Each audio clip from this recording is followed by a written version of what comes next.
with which are very pleased to co-organize with the scientific group of the UNFSS Systems Summit, which together with the African Union Commission and Rockefeller Foundation. The topic is on connecting the dots, policy innovation for food systems transformation in Africa, prepared by the Malawi-born panel, which is saddened to have heard, I've learned a couple of days ago, the passing of one of our members, founding members, Professor Ephraim Nobel Banada from Uganda, known to many of you, one of the most promising young scientists in Africa, just recently recipient of the medal from the Academy of Sciences of the Vatican, the first African to do that. And I do have a memory that in history, there are some winners of that medal whom I think ended up getting the Nobel Prize. So it's a very, very prestigious model. Nobel left us on Thursday or Friday last week after a rather long battle with COVID. So I would like to ask all of us in his memory to observe 1 minute of silence. And please, all of you in your respective faith and beliefs, think about him and pray for him. Thank you.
Thank you very much.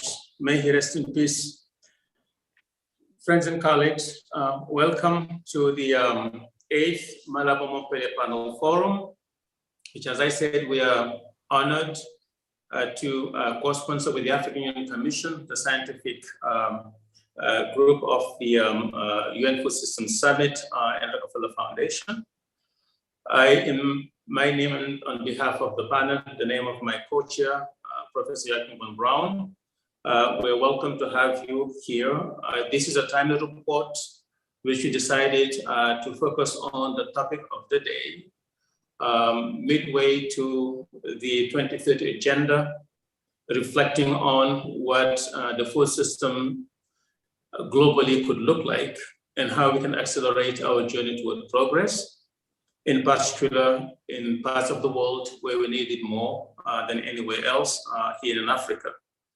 So we have a program that includes, after the opening session, presentation of the main reports by Professor Sharon Hendricks, a member of the Malawi-born panel, and followed by introductory remarks by Dr. Gunhild Stordalen.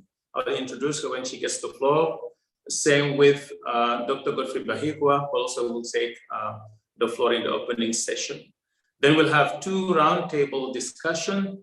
Usually this is a roundtable where we invite country representatives and others to discuss the findings and the recommendations of the report. And for those 2, we're grateful, the 2 roundtables, to have Dr. Decer Araba and Tom Arnold as moderators.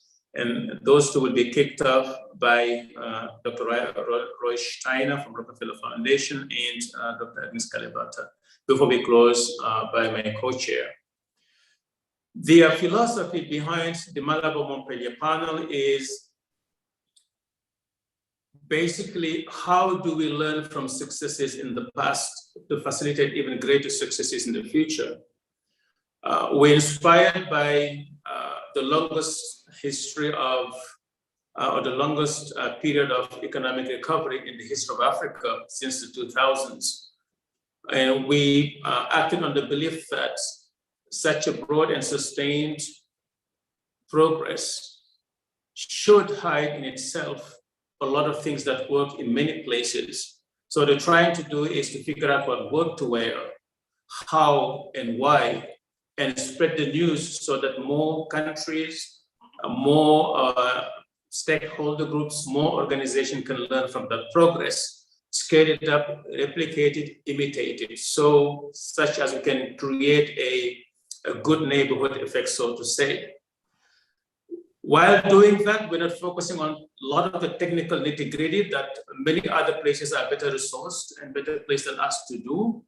We're just focusing on what the governments in those countries have done to create the conditions for progress to take place. So after ranking African countries by outcomes and progress, and then filtering those 6 or 7, we go and ask ourselves, what did the government do in terms of institutional innovations, policy reforms, and programmatic interventions? We believe that those are things within reach for every government to emulate, to replicate, and to scale up. That's what we have done around the Food Systems Summit topic, which is about how do we transform successfully food systems in Africa and elsewhere. The report focuses on Africa, and we will hear from Professor Hendricks. But before we get to that, let me welcome Dr. Gunhild Stordalen, founder and executive CEO of EAT, an organization that all of us know what it does in trying to improve nutrition and nutrition outcomes around the globe. So Dr. Stordalen, thank you for joining us. Thank you for taking the time to speak to us. So the floor is yours. Thank you. Thank you so much, Usman. And dear excellencies, ladies and gentlemen, it's such a pleasure to be joining you today at the Malawi-Montpellier Forum. And I must say, it makes me so happy that this important forum is putting such a critical topic on the table, policy innovations for food systems transformation in Africa. And not very many years ago, such a topic would have been almost unthinkable. I mean, who talked about food systems transformation in, say, 2015? So in fact, it gives me great hope that these conversations and these kinds of meetings are finally happening. And as we speak, as you know, the world is now preparing for the first ever UN Food Systems Summit, proof that it's now widely recognized that our food systems, in fact, must be transformed for the sake of our people, our health, and for the sake of our planet. And national dialogues, national food systems summit dialogues are unfolding in more than 130 countries. And a massive effort is underway to source and to develop evidence-based solutions or solutions propositions from around the world, from all and any stakeholders and from people everywhere, and solutions that together can add up to the systemic changes that are desperately needed. And by the time of the summit in September, we want to see, or we have to see, we must see governments and food industry actors and other actors making real, ambitious, and not at least bold commitments for systems change. Because the science is clear, it's as clear as science can be. Incremental changes are simply no longer good enough. We need to talk about systems change, and we need to talk about transformations. So in my role as the chair of Action Track 2 on shifting to sustainable consumption patterns, people are asking me all the time, how important is this food system summit really, Gunhild? Isn't it just another summit? And does the world really need another UN summit? But my answer is actually absolutely yes. And it's actually near impossible to me to exaggerate how important this historic summit is. Because how we go about producing, consuming, and not at least wasting food in our world over the coming decades will basically determine the future of humanity on this planet. And this is indeed the first time ever the world will come together and see and act on food as a system. COVID-19 is a clear warning to the world. Unless we transform our food systems, we are basically doomed to suffer repeated pandemics and lose global progress that had been gained in health, in nutrition, in social equity.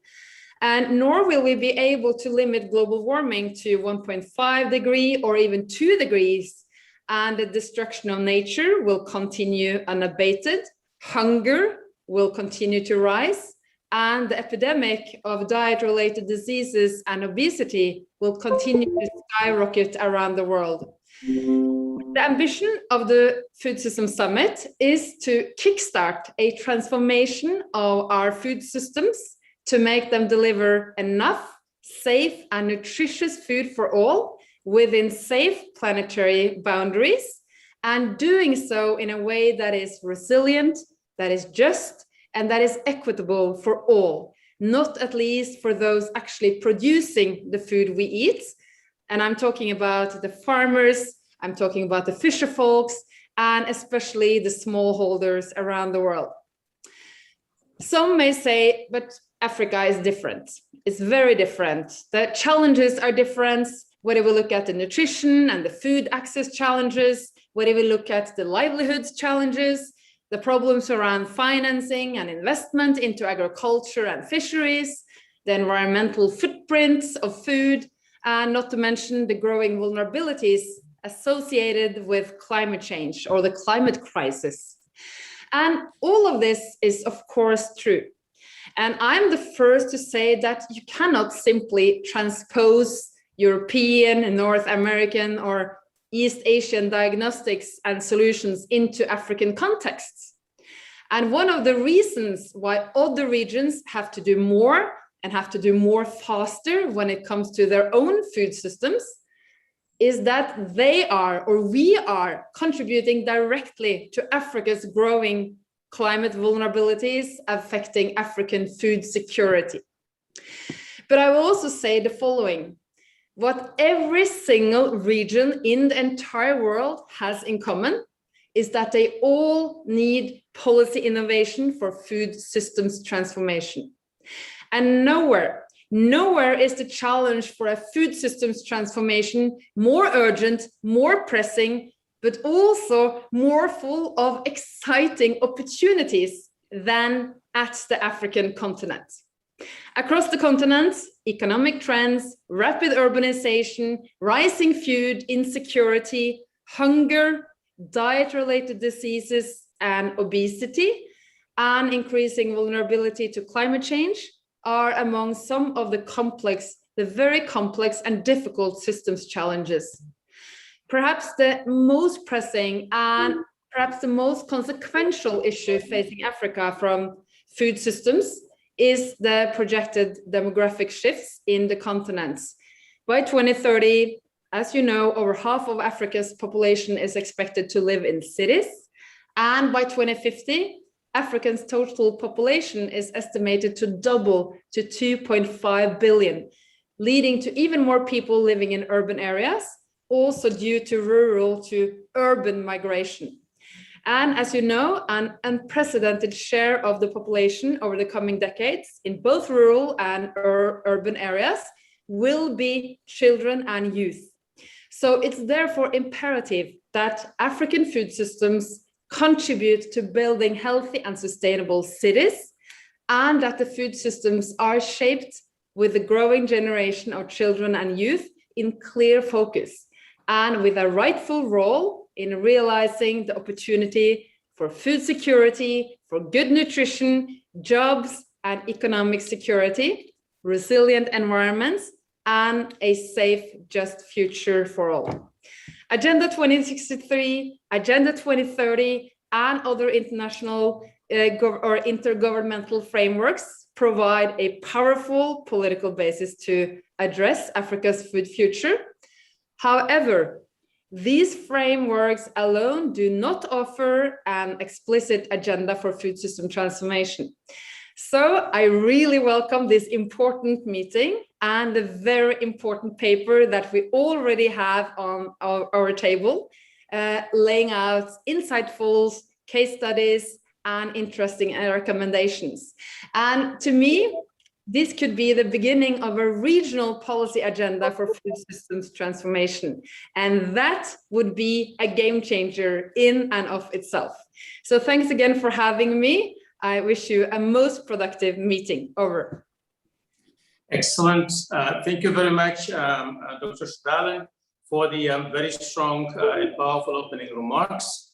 I think they bring to the fore the pressing needs for Africa and African countries to work on raising productivity of agriculture to facilitate growth and create income so that we can meet the future supply needs and challenges, but also help people improve their livelihoods and get access to food as well.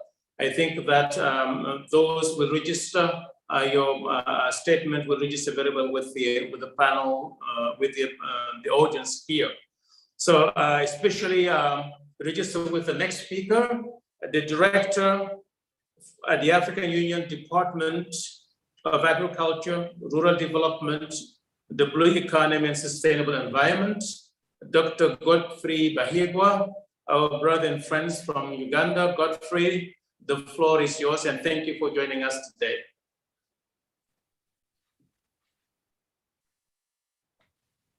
If you're muted, you might want to unmute your mic. Thank you, Usman. Good to see everyone, Agnes, Joachim, and others whose names I'm not able to see. Thank you for inviting the African Union Commission to give remarks.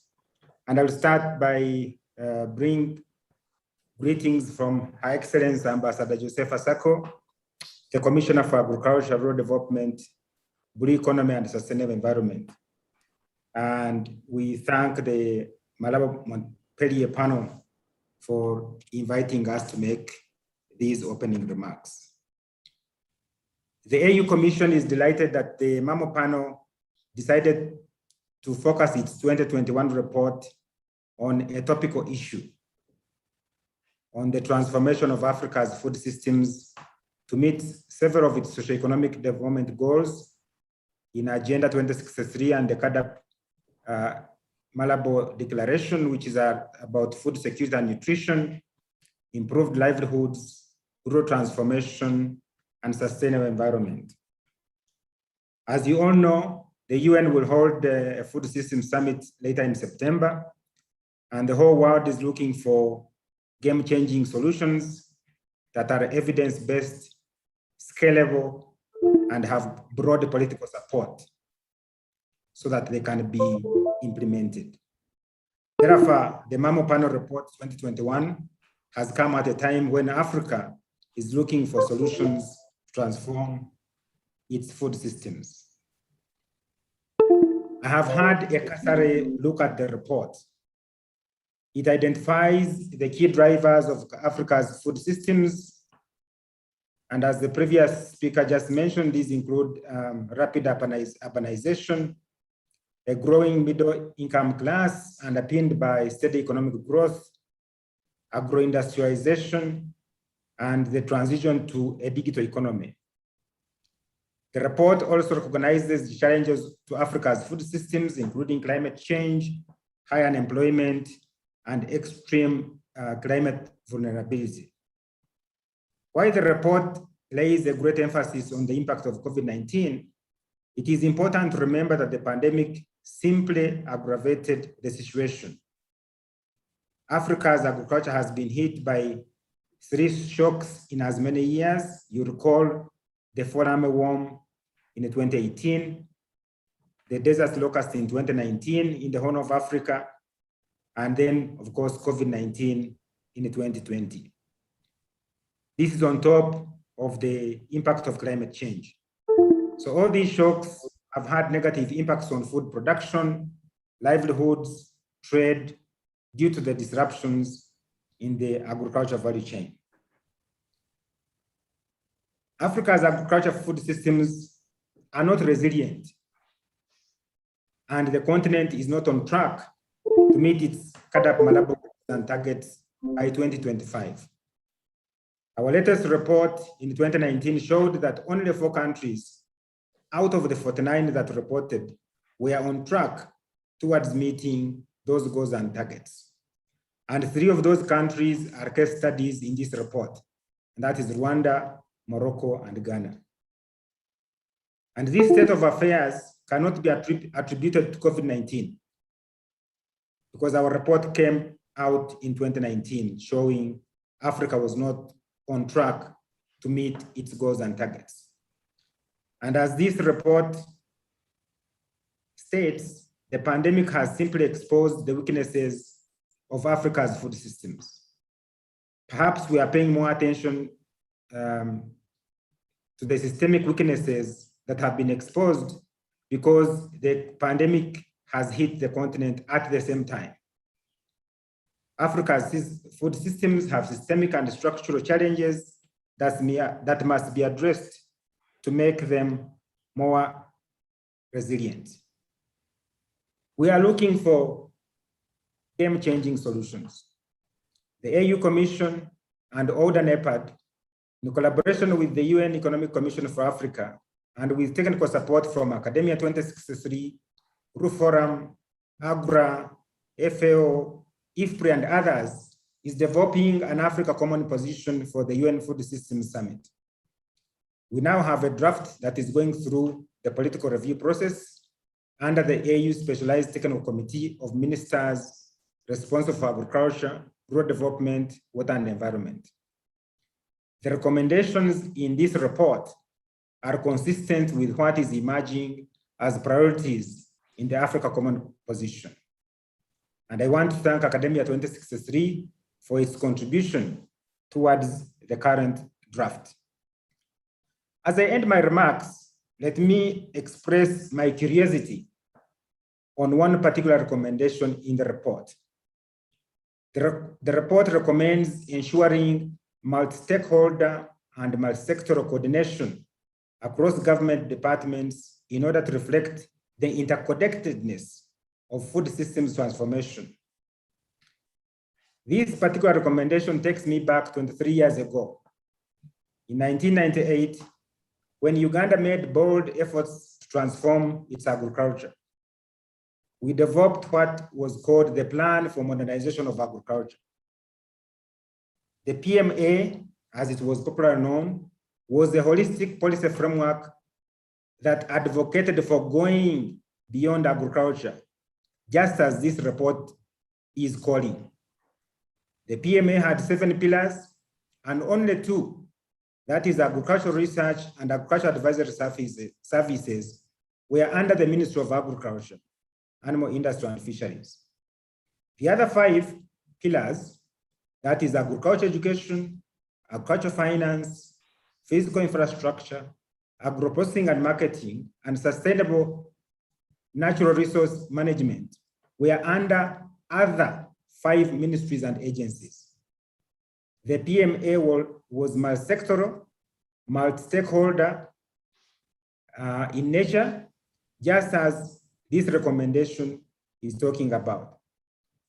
It had a food systems approach to it.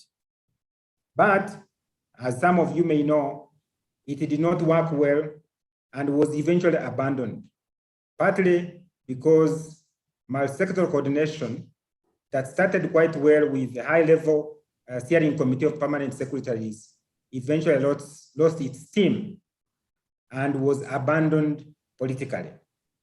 So my question is, was the PMA 23 years early, or have we now developed new knowledge and best practices that could have made it work. Food for thought. And I thank you for your kind attention. Thank you very much, Dr. Bahigwa, for those reflections grounded in experience on the ground. I think that's going to help us build even more on what we heard from Dr. Sordaland and now the country level lens on how to approach food system transformation. Ladies and gentlemen, dear friends and colleagues, it's now an honor for me and a pleasure to call upon Professor Cheryl Hendricks, Head of Department at the Department of Agriculture, Economics, Extension and Rural Development at the University of Pretoria, and a member of the Malawi-born panel to deliver the report to the audience. Cheryl, the floor is yours, and thank you for making the time to join us. Thank you so much, Usman. Good day to you and your co-chair, Joachim, and distinguished guests, fellow panel members and friends online. It's my pleasure to be able to present the report to you today and reflect on some of the lessons that are portrayed in what I think is an exceptionally timely report, and that brings many of the components that have been addressed in the opening remarks. So let me go ahead and present what is quite a voluminous report, and that hopefully I can do justice to, but certainly will take a deep read for people afterwards, and I think very relevant to the work of countries at the moment, not only in Africa, but particularly in Africa. So the report bases the work on the HLPE's 2020 definition of sustainable food systems. We know that food systems perspectives provide a very useful framework for understanding and creating the awareness of the potential interlinkages of policy domains. And yes, Godfrey, maybe Uganda was way ahead of the time. And we know that many of these interconnected ideas actually find resonance with many cultures across Africa. And so maybe it's just that it was lacking a published framework in which to work in. But we know that a systems approach offers policymakers a platform for creating optimal and coherent policies that can deliver and have multiplier effects for many components. We also know that in this food systems perspective, many of these effects have trade-offs, and many of the policy choices will have significant decisions to be made around these trade-offs. We also know that there's no unique mix of policies that will deliver everything in one go. Just like CADAP, we know that food systems approaches will be a basket of different approaches to deal with different society, market, and food systems problems. But we know that buy-in of stakeholders is incredibly necessary and important to develop long-term solutions. And we know, and we're hearing from the dialogues that are happening, that this is only the start, that it will continue. But it brings me back to some of the early GAFS proposals, where proposals were sent back to countries in Africa because there wasn't concrete evidence of engagement. And I think we're seeing that very differently in the current food systems program. So we're looking at food systems from the perspective that they're productive and prosperous, they're equitable and inclusive, empowering and respectful, they're resilient, regenerative, healthy, and nutritious. That's quite a lot to put on your plate. So let's see how we can learn from lessons from the challenges in Africa into what is possible to achieve. We know that Africa has been struggling with a triple challenge of food security and nutrition, of trying to generate jobs and income while balancing environmental sustainability issues.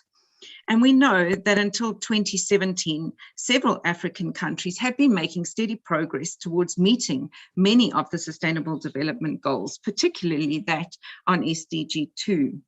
And there was a great deal of optimism about the potential for food systems to do an even better job of this. But we know that food systems everywhere, and particularly in Africa, face several challenges and threats. And these are depicted on the slide that you can see. So in 2019, before the COVID pandemic, 1 in 5 Africans in sub-Saharan Africa were undernourished and consumed insufficient calories, let alone healthy and nutritious diets. At the same time, we know that overweight and obesity are increasing, and the incidence of non-communicable diseases that give rise to cardiovascular disease, cancer, and diabetes are increasing. So we know that action is critically important. Otherwise, these non-communicable diseases are going to become the biggest challenge in Africa in future. But we also know that we have a growing young population, and yet these young people are our most valuable asset. We know that 20 million young people enter sub-Saharan African workforce every year, and this will increase to 30 million by 2050.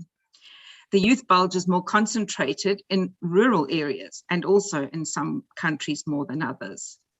We also know that half of the continent's workforce is employed in agriculture, and that only 90% of these jobs are found 90% of these jobs are found in the farming sector and production, so not very much in the rest of the food system. We know that these jobs are backbreaking, they're plagued with risks and a great deal of uncertainty. We also know that the incomes are low. And so we have to do a great deal to make a more stable, remunerative and meaningful agricultural sector that is inclusive of marginalized workers and provides a safe environment for the future. We also know that women are key agents of change in food systems in Africa. Yet 60% of the female workforce in sub-Saharan Africa is in agriculture. Their productivity remains at 20 to 30% lower than that of men's. And so we really have to do something about closing the gap. We know that climate and environmental changes affect Africa disproportionately, primarily due to our predominant reliance on rain-fed agriculture. Our crop yields are far lower, at some points almost more than 40% lower than those in the rest of the world. And we know that every 1 degree increase in temperatures is going to lead to a 5% reduction in productivity. We're also plagued with conflicts, not only in the 8 African countries that are experiencing active conflicts, but also in the overflow of these into neighboring countries and the burden of displaced farmers and other food system actors, abandoned land and enterprises, livestock that's stolen or by raiders or eliminated, infrastructure that is destroyed in the conflict. So we know that before COVID, we had some challenges, and we know that COVID is likely to compromise a great deal of the advances that we have made over the last 15 years. But yet we also know that there are many opportunities in Africa's food systems. And there are many drivers that we can capitalize on in this transformation to increase productivity, to increase the affordability of diets and access to healthy diets, to make decent and profitable employment something for the future, and also to improve resilience. So we know that underinvestment in the agricultural sector was one of the challenges prior to the implementation of CAADP, and we've seen a great turnaround in this. Today's COVID pandemic threatens to reverse some of these gains. We know that since the 2000s, productivity has been on the rise and almost recovered to pre-independence levels by 2018. But yet we know that particularly in maize, wheat and rice, Africa remains 47% below the yields of the rest of the world. We also know that Africa imports a significant amount of food to meet gaps. We know that the changes I've just described in the context will lead to demand and supply side changes. And we need a mix of programs from smart subsidies to comprehensive extension programs, embracing technology and social protection programs in order to address this. We know that agricultural processing has already taken off, but there's lots to be done in this area. We know that agro-processing and mobilization of the rest of the food chain and food system can stabilize food prices, reduce food losses, increase the demand for nutritious foods, so stimulating demand, improving food safety, and has multiple effects and spillovers in the rest of the system. So we know that we can do a great deal also to harness Africa's indigenous, neglected, and orphaned crops through food processing. Machinery, digital solutions, and biotech and agricultural solutions remain crucial to mobilizing these opportunities. And the panel's mechanized and bite-by-bite reports have many examples of how this is happening in Africa and how it can be scaled up. But we know that skills and training remain one of the bottlenecks to do this. And so we need to partner with the private sector, particularly on the design, development, and distribution of customized technologies, solutions, and support through innovative business technologies. We know that this will take fiscal incentives and investments in order to invest in infrastructure and make these technologies more available. So infrastructure plays a critical role in making sure that the players in the food system remain engaged. We know that public-private partnerships are one of the ways in which we can mobilize these infrastructure projects and stimulate trade. The recently initiated Continental Free Trade Area and Agreement has many opportunities, and there are lots and lots of examples that are set out in the Malawi-born Trading Up report. We know, though, that food systems transformation will also require support in terms of getting many of the households that currently don't have access to these opportunities into the game. So social protection programs will continue to play an important role in bridging the gap and giving a foot up to those people who need to get involved. We know that for many households, social protection programs provide a lifeline for many chronically poor, malnourished households. We have many examples, including Ethiopia, Zambia, and Lesotho, where we have seen an increase in agricultural production due to these investments. We also know that robust science, technology, and innovation systems that encourage interdisciplinary approaches will be at the heart of addressing these issues. So we have to think beyond production to moving into storage technologies, food safety, and adapting to and mitigating for climate change. So we know that we need to update agricultural science, technology, and innovation systems to make them fit for purpose. And one of the things I call for quite loudly is a reform of our education systems in order to include food systems approaches. We know that transformation of agricultural curricula is a bit slow. So there's something we can do quite rapidly to make sure the future generation and our next harvest of graduates are familiar with what we're trying to do through the food systems summit and engagement. So let me go briefly into the methodology adapted for this report. In each report, the panel takes an approach of trying to identify the lessons learned from the best achievers in a particular domain. In this case, the sustainable food systems elements that I presented earlier were taken and combined with the CADAP indicators to identify the 10 top performers. So this slide just shows you the different criteria that are from the definition of the food system in the blue box, and then the item that corresponds to the CADAP biennial review report. And from this, then the 10 countries that performed the best in this overall, in other words, achieved the highest scores in each of these categories over the years 2017 to 2019 were identified, and the 3 countries in green, being Rwanda, Ghana, Morocco, and Malawi, were selected to give a regional balance across the countries. Now we know that even the biennial review report and its indicators are changing constantly. And I hats off to you, Godfrey, and your team for keeping up with that. I was part of the team when the changes in nutrition definition came through and saw the embracement of those nutrition indicators by CADAP teams in the countries and how quickly those were integrated into the biennial review report. And I'm sure we will see many more components of food systems appearing in the record and in the country reporting in future. So let's take a look at these countries and what are the key things that these 4 countries did. In Ghana, one of the key successes is the coordination of policies and decentralized implementation. Remembering that Ghana is one of our star performers in terms of the MDGs, having reached MDG 1 ahead of the close of the MDG era.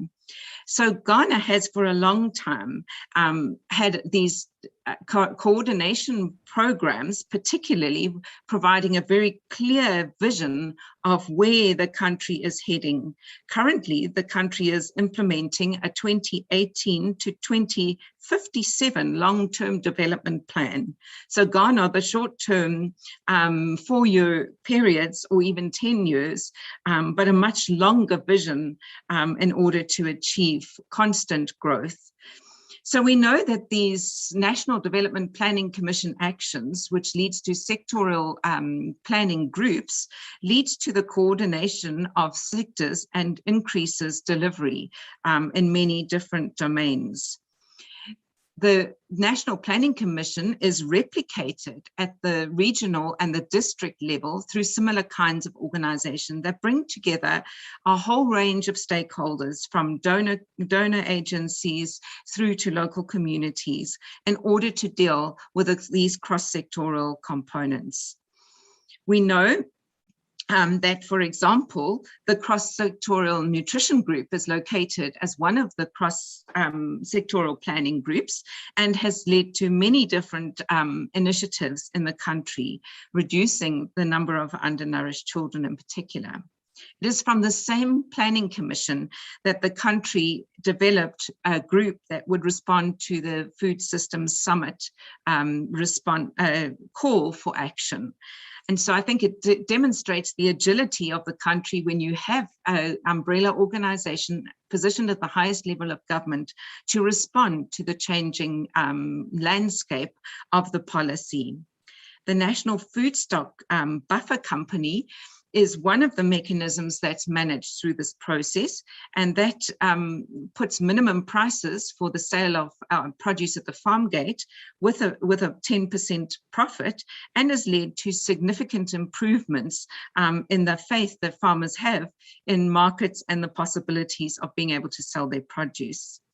We know that this longer term national development plan that is well aligned with CADAP and the African Union's 2063 is also aligned with the SDGs and will make quite a difference in terms of achieving Ghana's goals. Some of the key priorities that Ghana has recently implemented is, for example, health and safe food environment, particularly through a Public Health Act. So integrating food safety into all elements of the food system. This has many payoffs for nutrition and health, especially when there's legislated food safety mechanisms that can be implemented. A 2012 national non-communicable disease policy was promulgated, and a school feeding program was rolled out that currently reaches 54.6% of learners and is based on local procurement of produce. The Planting for Food and Jobs program is a very large proportion of the implementation. This is a partnership with the private sector and goes way beyond production, including quite clever mechanisms for seeds, for mechanization and digitization. In addition to these elements, agricultural mechanization service centers have been set up to make sure that machinery is kept running, one of the critical failures of past efforts to do so. So this has led to a number of different changes in Ghana, and the report provides a great deal more detail on the specifics of each of these policy elements. If we turn to Malawi, Malawi has shown significant leadership and budgetary commitments, being one of the countries that achieved the CARIB 10% investment in agriculture, rising to 18.9% between 2006 and 2014, being one of the few countries that actually exceeded the 10% expenditure.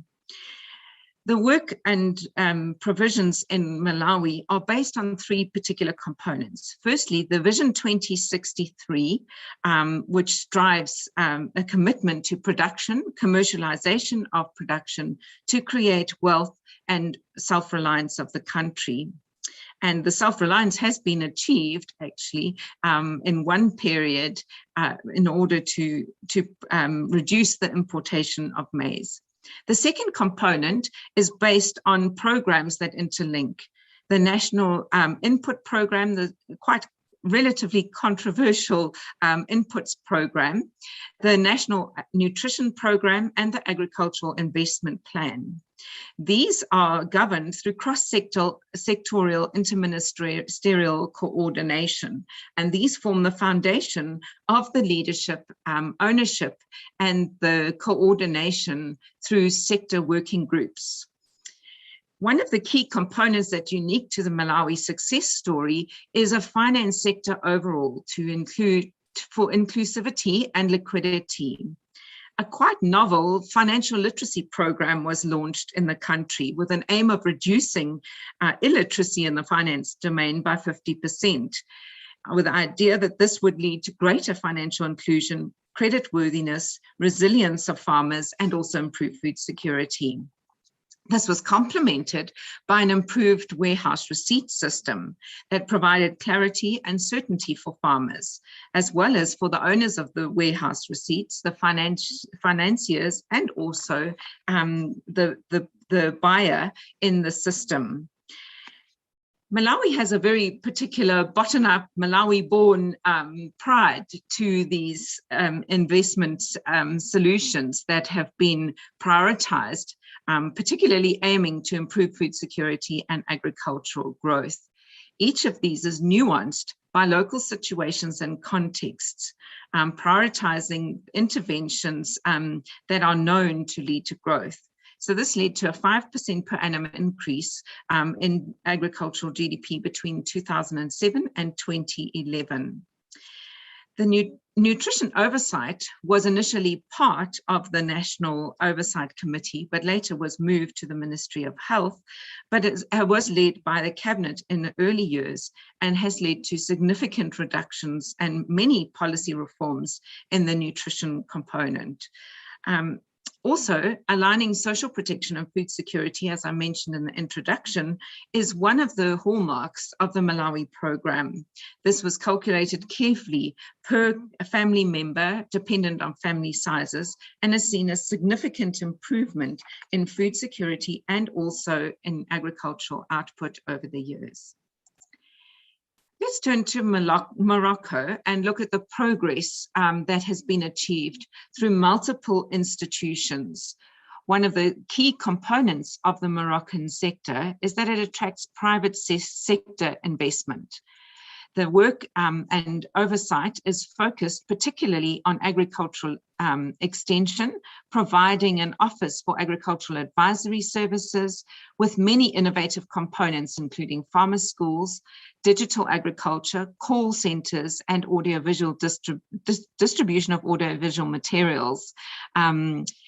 Food safety has also been a prime focus of Morocco's efforts in order to improve particularly the agro-processing sector and to create jobs for women and youth. The effective institutions in public institutions have led to the promulgation of laws and regulations that are more inclusive, particularly looking at the entire value chain. This better access to extension service and technologies has had big payoffs, particularly in the irrigation and land restoration components. It's also led to increasing food production and income, especially for small scale and family farmers. Mechanization plays a big role in Morocco's strategy and a big focus on value added. In terms of irrigation, the country planned to double irrigation, the land under irrigation, while at the same time focusing on land restoration, particularly through conservation, reforestation, insurance schemes in order to improve resilience. So we see some quite unique components in each of these country focuses. The focus on innovative financing, capacity, and strengthening training runs throughout the programs in Morocco. This is particularly to improve access to smallholders and food system entrepreneurs without the necessity of having collateral to do so. The promotion and participation of youth and agribusinesses is done through 52 institutions with wide-ranging curricula through secondary and middle schools, as well as for agricultural technology schools. In terms of the agriculture value chain program and contracts and aggregation projects, these are incentives that drive particular interest from the private sector. So the government helps to support the development of 7 to 10 year plans across value chains that indicate the particular roles that private sector can play in filling gaps in these particular value chains. The adoption of a territorial approach has also led to a very customized approach in Morocco, focusing on the physical, human, financial, institutional, and cultural components of particular regions across the country. So making the approaches very relevant and therefore far more acceptable to the local people, and so ownership improves. Rwanda, we know, is one of the stars of the African development agenda and focuses on green growth, private sector investment, land rights, and infrastructure development. The Interministerial Coordination Committee drives the reduction in malnutrition and is again located at the highest level of office in the Prime Minister's office. This provides effective cross-sectorial coordination and the engagement of multiple stakeholders. And this is also focused very much on specific ideas that are relevant to the Rwandan context. Public-private partnerships have been used to bridge financial gaps, and a particular law was passed for public-private partnerships in 2016 that provides a framework for business and ensures inclusiveness and sustainability in the finance domain. The green growth for resilience against future shocks sees the mechanization and intensification of agriculture, with a particular focus on managing soil fertility, and something that has really taken rise in the Food System Summit discussions on clean energy and the importance of this for driving food system transformation. Rwanda's Vision 2050 includes a number of plans, the strategic plan for agricultural transformation, in which Rwanda is currently implementing the 4th version, which has been successively improved and adapted to take a food systems approach. This has led to a 13% reduction in poverty and a 5% per annum increase in production. One of the critical components of Rwanda's reform was the land tenure regularization in 2004. In this amazing program, 10 million land plots were titled, giving people opportunities for accessing collateral and significantly increasing crop yields. Transport and digital infrastructure has been one of the focus of the Rwandan government, particularly ensuring that everybody has access to digital infrastructure, and also a focus on national feeder roads in order to provide access to markets. The One Cow, One Family program is one of the major successes in Rwanda, which has led to a 58% reduction in food security, a reduction in child nutrition, and 129% increase in incomes. I've seen firsthand the spillover effects of this and the multiplier effects for landless people, for driving the development of infrastructure through, for example, milk depots, and also pulling production of grain for feeding animals, a remarkable success story. So in terms of looking at these 4 examples, and they're certainly not the only good examples, but a collection that makes a great call for how countries can actually go about using the food systems approach in order to achieve some of these components. So we know that Africa is now at an inflection point. Although much has been achieved on the continent in terms of strengthening productivity and improved overall production, much remains still to be done at the continental, if the continental and global development targets are to be met. So there's a strong call for broadening our understanding and approach of systems-wide perspectives. We know that food system transformation presents a complex challenge, and we know that the solutions themselves are complex, involving multiple sectors, industries, and stakeholders, all of whom have their own interests at stake. This complexity means that business as usual is no longer an option. Rather, we need to adopt a holistic and nuanced approach, particular to the context, not even only national, but as you can see, at lower levels of administration. We need this in order to create an effective and interlinked policy domain, including agriculture, health, education, and the environment. In the past, these were handled distinctly differently, and even sector-wide approaches did not include all of these components. So food systems calls for a quite different approach. From these cases, the panel draws 5 main recommendations. Firstly, ensuring that multi-stakeholder and multi-sectorial coordination happens across government departments to show the interconnectedness of food system transformation. And this may well have to be expanded to include trade, for example, the food safety components, many elements that have not featured strongly in our system in the past. We know there is no single solution, and so we need to facilitate evidence-based and guided experimentation and innovation of policies with accelerated science capacity to provide the technical solutions to support broad-based change. We need to institutionalize monitoring, evaluation, and learning for impactful planning and implementation. And we've seen this happening through the biennial review report, and I'm sure will happen more as we progress into the last 9 years of the SDG era. We also need to integrate food systems transformation into the long-term national vision, growth, and development agendas. We know that a 4-year term of government is not long enough to make the long-term changes that are required.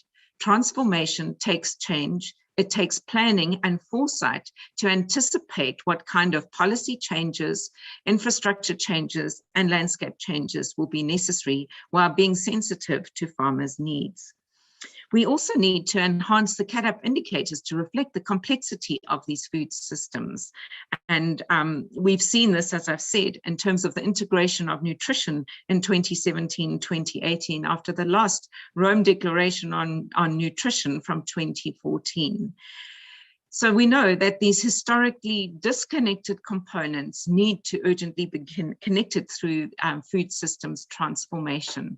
And the report provides many opportunities for us to learn from the way in which this can be done. Thank you so much for the opportunity of presenting the report. Excellent, Cheryl. It was good listening to you. This is a very rich report. And I think what's really nice about this is it's a whole menu of experiences and success stories across the countries. Anybody can pick and choose what they think works best for their country. They can combine across countries. And I think very well done for the team that put the report together, and very well delivered by you. Thank you very much. Appreciate that. So we will now be moving on to the next part of the program today with the first roundtable. Before we get to that, let me welcome our board members, Teddy Sarch and Paul Engel. but also great other panel members whom you will be hearing from, in addition to Cheryl, Debisi Araba, Nashilala, Ishmael Sunga, and Tom Arnold. So welcome for joining us. Because I may not have the opportunity to do so, and the moderators might not, I would just like to mention some of our colleagues joining us from the different countries who are here, as well as those who may expect to join us later. We have Abdelrahim Gesmi from Tunisia, Hassan Diallo from the Gambia, Innocent Togla from Benin, Ibrahim Amendi from Senegal, as well as Abdullah Ika, Riwel Musopole from Malawi, my brother Mohamed Aikadi from Morocco, Marine Perry from Ghana, Moketsa Ramasodi from South Africa, as well as Jenetha Mahlangu and Masia Johani from Lesotho. We're expecting at some point the minister from Rwanda to join us, Sister Geraldine Mukishimana, as well probably Minister Law from Malawi. This is a pleasure for me now to welcome Oga Igwe, my friend and brother, Debisi Araba, member of the Malawi-born panel, to introduce the first roundtable discussion, which will provide the opportunity for our country attendees or participants and others to chime in. So, Debisi, the floor is yours, and thank you for making yourself available for this. Bye-bye. Thank you very much. Yes, thank you very much, Osman. And welcome everyone again, especially to the first round of the panel discussion. It gives me great pleasure to introduce our opening speaker, Dr. Roy Steiner.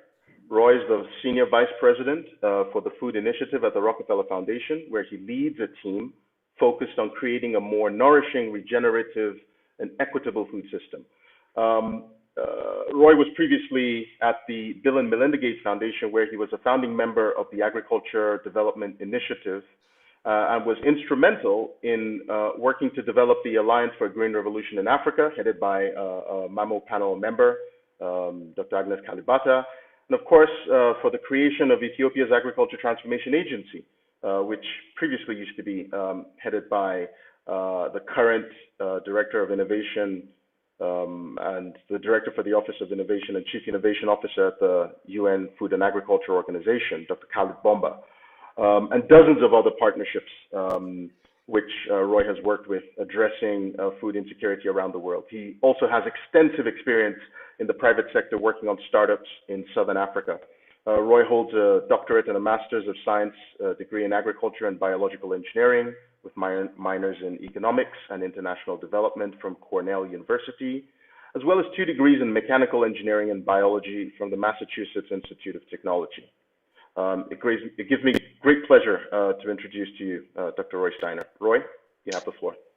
Thank you, Debisi. I'll try to keep this short. First, I just want to thank the Malawi-born panel for the report. As usual, with the work you do really moves the narrative forward in really important ways. And thank you so much, Professor Hendricks, for that excellent presentation. I mean, I think what is so extraordinary, and something that I think Gunhild mentioned, is that we really have shifted the narrative in the last few years towards food systems and this recognition that we need to see how everything is interconnected and really looking at overall optimum, because we've created a food system that's not delivering what we all want. You know, it's interesting, we just completed a true cost accounting of the United States food system, and the results are very sobering.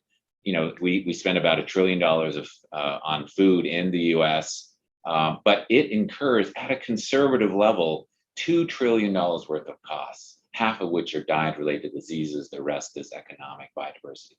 And this idea that, you know, we've created a food system that actually destroys economic value requires us to rethink how we're creating the systems that we want. And hopefully it's a lesson. Africa does not need to replicate the food system of the US or other places. Obviously, there's some very great things we can pull from systems from the past, but Africa will need to create its own food system from that perspective. And I think there's a lot to, you know, it's very easy to dwell on the negative. We need to consistently think about the vision and the possibility because that's what unleashes hope and creativity. And there's a lot that's really happening, as Cheryl, Dr. Hendricks mentioned, in all the countries that were profiled. We're particularly excited. The Rockefeller Foundation has helped create a philanthropic platform to essentially decarbonize, we hope, food systems in Africa using distributed renewable energy. That's real. We think there's incredible momentum. We're very excited by some of the institutional procurement work, the smart markets, and also, we've been working as part of the many efforts that are trying to get food system perspectives in place, something we're calling right now food system transformative innovative policy initiatives that we're in fact in partnership with Academia 2063 and IDRC and the FAO, et cetera. So we're that particular process is really trying to contribute to what many other folks are doing, but to take that system point of view and then move it forward. That's going to require really co-creation rather than prescription. It's going to take a lot of humility. It's got to build on existing structures in many cases, and really pull on embracing both evidence and innovation. And I think, when we do that, there's tremendous capacity to keep the momentum we need. I'm excited by all the work that we're hearing about. The 5 recommendations in this report are spot on, and but we also have to recognize this is really hard. It is not natural to think about systems and being able to optimize and negotiate. It's highly technical, highly political. It's all of these incredible challenges are in front of us, but we can see really great examples of real movement, and we are committed to assisting in that movement. So thanks again, and I will turn it back to you, WC. Thanks. Yeah, thank you. Thank you very much, Roy, and thanks for sticking to time. I think I'd like to kick off the panel discussion with you, Roy, since we have you fresh from the podium, so to speak. Now, you've talked about this externality of $2 trillion, the cost of U.S. food system. So the agri-food system generates $1 trillion, which is about 1/8 of global agri-food GDP, which is 10% of global GDP of $80 trillion. So we have $8 trillion globally, $1 trillion from the U.S. And you just mentioned that you did the accounting, and it's costing the United States $2 trillion of impact, the U.S. food system. Now, if we take that conservatively speaking and we extrapolate on a global scale, or we even bring that to Africa and we look at the potential of food systems to have this negative externality, what do you see, or how do you see governments reconciling this with their strategies? Since we're saying we need to sort of transition from a linear focus on productivity to encompassing this interconnectedness of food systems, bringing other sectors of the economy into the mix. How do you see the role of perhaps not just only philanthropic organizations, but external partners supporting national governments to internalize these externalities? Is there a pathway for them? And is there hope that countries can internalize these externalities in their national policies? You're muted. You're muted, Roy. Thank you. That's a great question. I think at the what's happened in the U.S. is actually, I think, replicated. I think there's another study that showed at a global level, it's essentially, we're 3 times the cost of food. The real cost of food is about 3 times what we're currently paying for it. That doesn't mean we have to increase the cost for the consumer level. I think there's so much opportunity to reconfigure and reevaluate a lot of the work we're doing. So for example, it makes no sense for us to be subsidizing sugar-laden, ultra-processed food when we know that's going to cause all the diseases.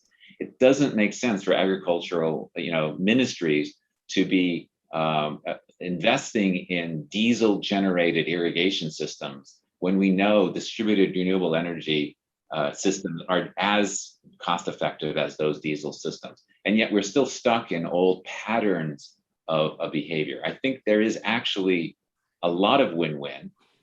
Not everything is win-win. There are trade-offs, and that's the tough political dialogue we're going to have to get in. But I think when you step back and you see the whole system, there are some really obvious opportunities. And when I'm reading through the report that Dr. Hendricks shared, you actually see all of those opportunities quite in front of us. So that's a short answer, a long answer to your question, and hopefully others on the panel will have a lot more to add. No, thank you very much, Roy. And yes, not all is win-win, and potentially there will be trade-offs, and we have to reconcile with that. Thank you very much, Roy. My next question goes to Usman Oga. You brought me on, and so I'm returning the favor. Now, earlier on, we heard from Godfrey Bahigwa from the Africa Union Commission, and he mentioned the CAADP process. Of course, we've had two biennial reviews, one in 2017 and one in 2019. In 2017, 20 out of 47 countries evaluated were deemed to be on track to achieve the CAADP goals. In 2019, we had only 4 out of 49 countries deemed to be on track. And of those 4, only one country was on track in 2017, and that was Rwanda. Now, the next biennial review, of course, is expected this year, and hopefully will be released either later this year or early next year. Using CAADP as a framework for expanding the work on food systems transformations, Usman, what do you see as the critical drivers for success? And consequently, especially as we begin to look beyond 2025 and 2030 respectively, who is doing well? And what are we doing well at? Or what are we good at? And who is doing well? Over to you, Usman. Thank you very much, Dempsey. I'm happy that we have more than a dozen countries around the table as well, and I'm sure they'll reflect that with you in the next part of your roundtable. Look, the challenge is big, but the progress is tangible over the last 20 years. I guess we have to be keeping on doing better what we've been doing well so far. If you look at the 2 rounds, between first round of the biennial review and the second rounds, the thresholds across the indicators were really raised significantly because we wanted countries to achieve the goals by 2025. Although a handful did meet their targets in the first and second rounds, nearly every other country, maybe except a couple, made significant progress still between the first and the second. So they may not have gotten to the finish line in time, but they have made quite a lot of progress, which is, I think, very encouraging. So we'll have to continue to raise the bar, to push the countries, but there's one bottom line around all of this. The reason why Africa did not see the progress it has seen over the last 2 decades, the prior decades after independence, is that we never stayed the course in doing anything. We've been jumping up and down, left and right. Consistency in the agenda and continuity are the best secret, the best recipe for incremental cumulative impact that keeps us going forward. So as we go into the Global Food Systems Summit, we have to suck that in, absorb what's coming out of it, bring it into the framework of the context agenda, just as Dr. Bahigwa was saying, and then continue to sail and take from there what we think we need to accelerate the pace. So that's all I was going to say here. And I leave the space for our country participants to then reflect on us from their own perspective. But thank you for giving me the floor. Thank you, Oga. And just to summarize that, so one of the big issues is a lack of staying the course. We need consistency in national policy and strategies. We need to get this compounding effect of success year on year. Now, speaking of compounding success, my next question goes to national representatives of national governments on the call. So if anyone who is a representative of a national government, please indicate by raising your hand, and you will be given the floor. The question is, from your experience in leading public policy, what lessons have you learned, and can you share on how you extend success over multiple political administrations? So we have political administrations going for 4 or 5 years, depending on your country, or maybe even 6 years. Now, how do you build systems that afford you the space to design strategies that extend beyond a political election cycle for long-term success? So, do we have any representatives of national governments willing to respond to this question?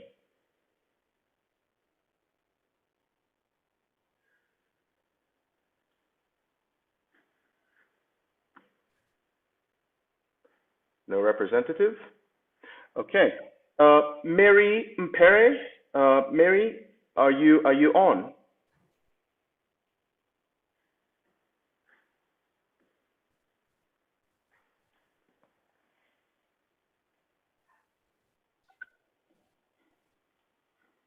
Yeah, hello, sorry. Yes, I'm on. I'm supposed to be getting onto another call, so that's why I've been silent. I see. Okay. But I had a question. I had a question, all right. And yeah, I think it's very important. In Ghana, I think what has helped is the planning law that we have, which of course transcends political divides. So according to the planning law, we do have a long-term development policy framework that ought to be phased into medium-term plans. And every incoming administration, of course, markets itself through a manifesto, a political manifesto. And when they get elected, the political manifesto becomes the blueprint for that particular government.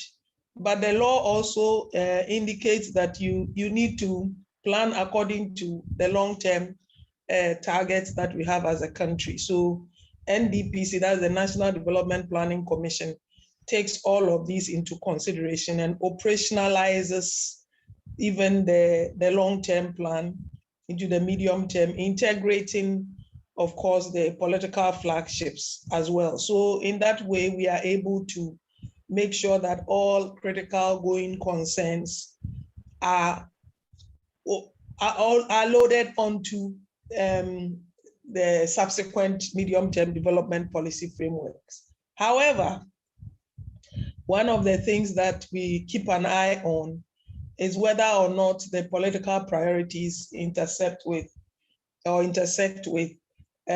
what we have in the long-term development policy framework. And in some cases, some advocacy is needed, to draw attention to the fact that even if it is not cited as a political imperative, it is of national importance, and therefore the budget should speak to it. So the most important thing for us is that it is reflected in the medium-term development policy framework, and therefore sectors are able to plan around those objectives. Thank you. I hope that. Thank you very much, Mary. Mr. Muketsa Ramasodi and Mr. Hassan Jallo, please stand by. I will be inviting you to give your comments shortly. But first, I would like to invite Mr. Reedwell Musopole, who is the CADAP focal point for Malawi. Mr. Musopole, are you there? Mr. Reedwell Musopole.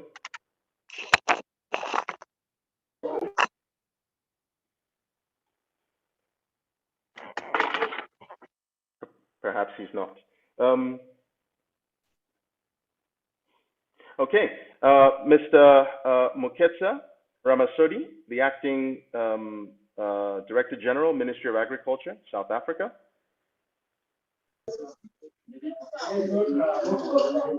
Thank you very much, Program Director. I would hope that you are well, and thanks for the discussions that we have had right through the day. It has been quite eye-opening, and let me thank all the presenters who have been on the platform. I think, like Professor Shirley has indicated, the basic tenets in terms of dealing with the Malabo Declaration, she has captured what South Africa is doing. And you would have noted that during the first review, South Africa was on track. And because these are stretch targets, there were a few things that we had to do in order to be at the performance that was expected. And these are the few things that I will highlight in terms of the South African interventions that we are currently doing. The first one is in terms of the agriculture master plan, which becomes part and parcel of the engagements between government, private sector, and our social partners, including civil society. That's basically what we are currently doing. We are embarking on it on multiple fora. What we are currently having is that we have got a program that we are introducing, the agriculture and agro-processing master plan, which will be the social compact between all social partners, business, government, labor, and social civil society, to ensure that we have got agriculture back on track. And what is happening is that we had a similar, in 2001, we had an agriculture sector plan, and we are revisiting so that we can have that. And this will also act as an investment plan that would bring and crowd in private sector investment into the sector. Because what happens is that you have got government coming up with plans, and then they would be separate from business. Now, what we are bringing together is to ensure that we have got contracts that would then deal with dual investments that would be also be supported by labor in this case. There's a second element in terms of that that would be part and parcel of what we would be utilizing as our investment plan. The other area that is of importance is in terms of the food systems. In line with the commitments that we will be having this year in terms of a program, we are currently making country consultations around food systems, and the outputs that are there are quite visible for us to see in terms of ensuring that they become part and parcel of our agreements as we go forward. It's also very important that legislatively, as those who are involved, that we also look at the legislative part of how we peg what we agree with all the stakeholders, social partners, as I've indicated, that if there are gaps in terms of the legislative parameters within government, that you start dealing with those so that it becomes something that would then give business confidence in terms of investment.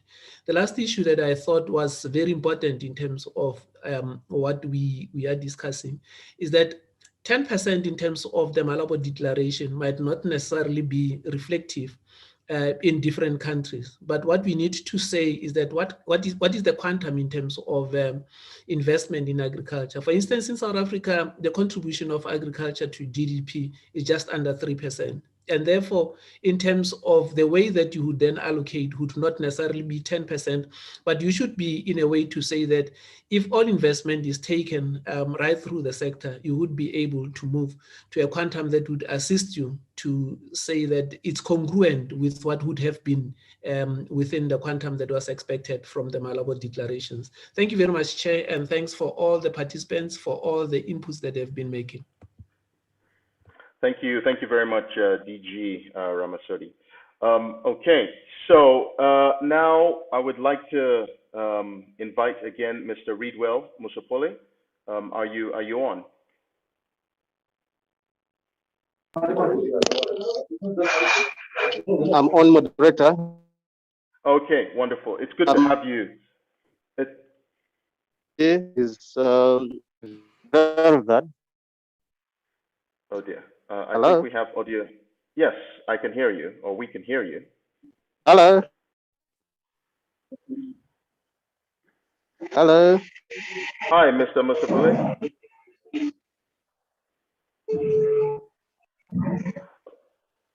Okay, I think Hello. we're having audio challenges with Hello. him. We can hear you, sir. Just go ahead. We can hear you. I think his connection is poor. If the moderator can, if the technical team can please mute him. Hello. Yes. Yes. No. Can the technical team please help me mute Mr. Musopole? Okay, thank you very much. P.S. Hassan Jallo of the Gambia, are you on there?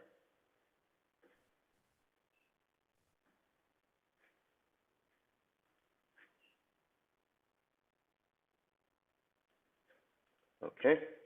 Is Doshani Kadokera from the Ministry of Agriculture, Malawi, on the call?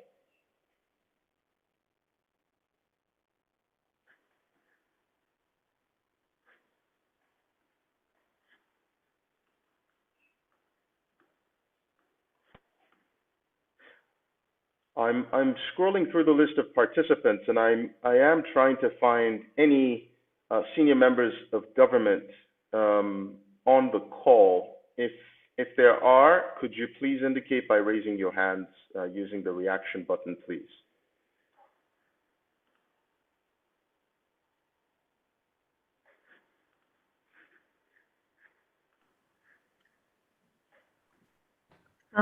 Facilitator, if I can jump in,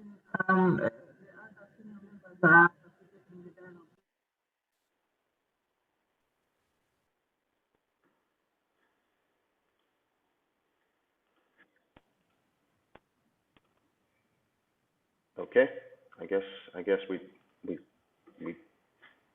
I think we have several representatives from Francophone Africa as well here, BBC. We got Innocent Togla from Benin. We got Abdoulaye from Senegal. Yeah, can they indicate by raising their hand? I'm not sure if they can hear me. People. So whom do we? Okay. Do we? If Mr. Abdoulaye Ka from Senegal, are you on the call? And also Abdelhamid from Tunisia. Oui, je vous vois et je vous entends bien. Hein? C'est bien avec vous. Je ne sais pas si vous parvenez à me voir bien, mais ma connexion est OK. Je suis bien avec vous. Okay. Je reviens à vous tout à l'heure. Well, welcome, Mr. Ka. Merci. And for our colleagues who do not speak French, we have translation services. If you can click on the interpretation button and click the English, then you will get the translation once Mr. Ka is speaking.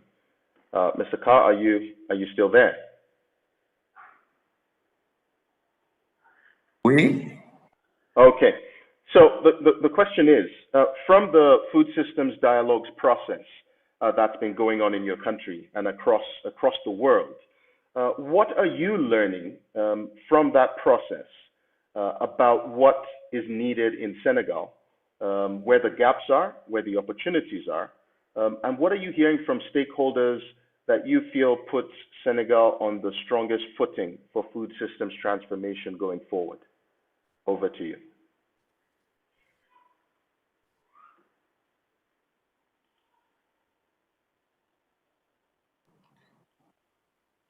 Voilà, merci beaucoup. Je pense qu'à notre niveau, on a ce que nous pouvons tirer jusqu'à date du processus de dialogue autour des systèmes alimentaires, c'est que ça nous permet en fait, à mon avis, d'identifier les contours d'un système alimentaire réellement. Parce que je pense qu'il y a beaucoup d'acteurs qui sont autour des systèmes alimentaires, mais qui n'avaient peut-être pas l'opportunité de se retrouver pour mener des processus de réflexion ensemble. On avait plusieurs, disons, silos, plusieurs, je dirais, sillons où différents acteurs se parlaient entre eux. Par exemple, nous, de la nutrition, on est dans notre network avec nos différentes parties prenantes. On peut élaborer des politiques avec des piliers qui font appel au secteur productif, peut-être une partie des systèmes alimentaires, dialoguer, ces processus peuvent nous mener à dialoguer avec eux sans peut-être intégrer le secteur privé. Le secteur privé peut être en train de dialoguer avec le secteur agricole sans intégrer peut-être la société civile. Donc, au Sénégal, au moins, on a pu apprendre que avec le prétexte que nous avons avec le dialogue, il est possible de nous retrouver ensemble et c'est peut-être nous tous ensemble qui constituons ce système. Maintenant, une fois qu'on est ensemble, la grande question qui se pose maintenant, c'est qu'est-ce qu'on fait ensemble? Et de quoi avons-nous? On parle de quoi? Et ce dont on parle, est-ce qu'on dispose des informations? Moi, personnellement, ce que j'ai remarqué, c'est qu'en fait, le gap que nous avons actuellement, et si on prend tous les acteurs du système, des systèmes alimentaires, nous avons tous des gaps par rapport aux informations. Et je pense que nous avons tous les acteurs pris séparément, beaucoup de questions et un agenda lié à la recherche qui est extrêmement important. Et pour lesquels, par exemple, agenda au pluriel, pour lesquels, de recherche au pluriel, pour lesquels nous n'avons peut-être pas encore bien avancé. Donc, évidemment, ce qui va se passer, c'est qu'au niveau du dialogue, on va se retrouver parfois à buter sur des questions où nous n'avons peut-être pas de réponse. Je donne des exemples. Aujourd'hui, quand on parle de changement climatique, quelle est nous, Sénégal, la connaissance que nous avons par rapport d'ici 30 ans sur la gestion de l'eau, par exemple, quels sont les enjeux, quels sont les gaps vers lesquels nous allons, comment est-ce que la croissance démographique va nous pousser peut-être à développer des politiques de gestion de l'eau, que ce soit pour le nord, pour le sud, comment nous allons utiliser les eaux de pluie, etc. Il y a énormément de questions analytiques, en fait, pour lesquelles nous n'avons pas encore de réponse et qui sont, à mon avis, des ingrédients indispensables pour mener les dialogues au niveau des systèmes alimentaires. Donc, gap de connaissances.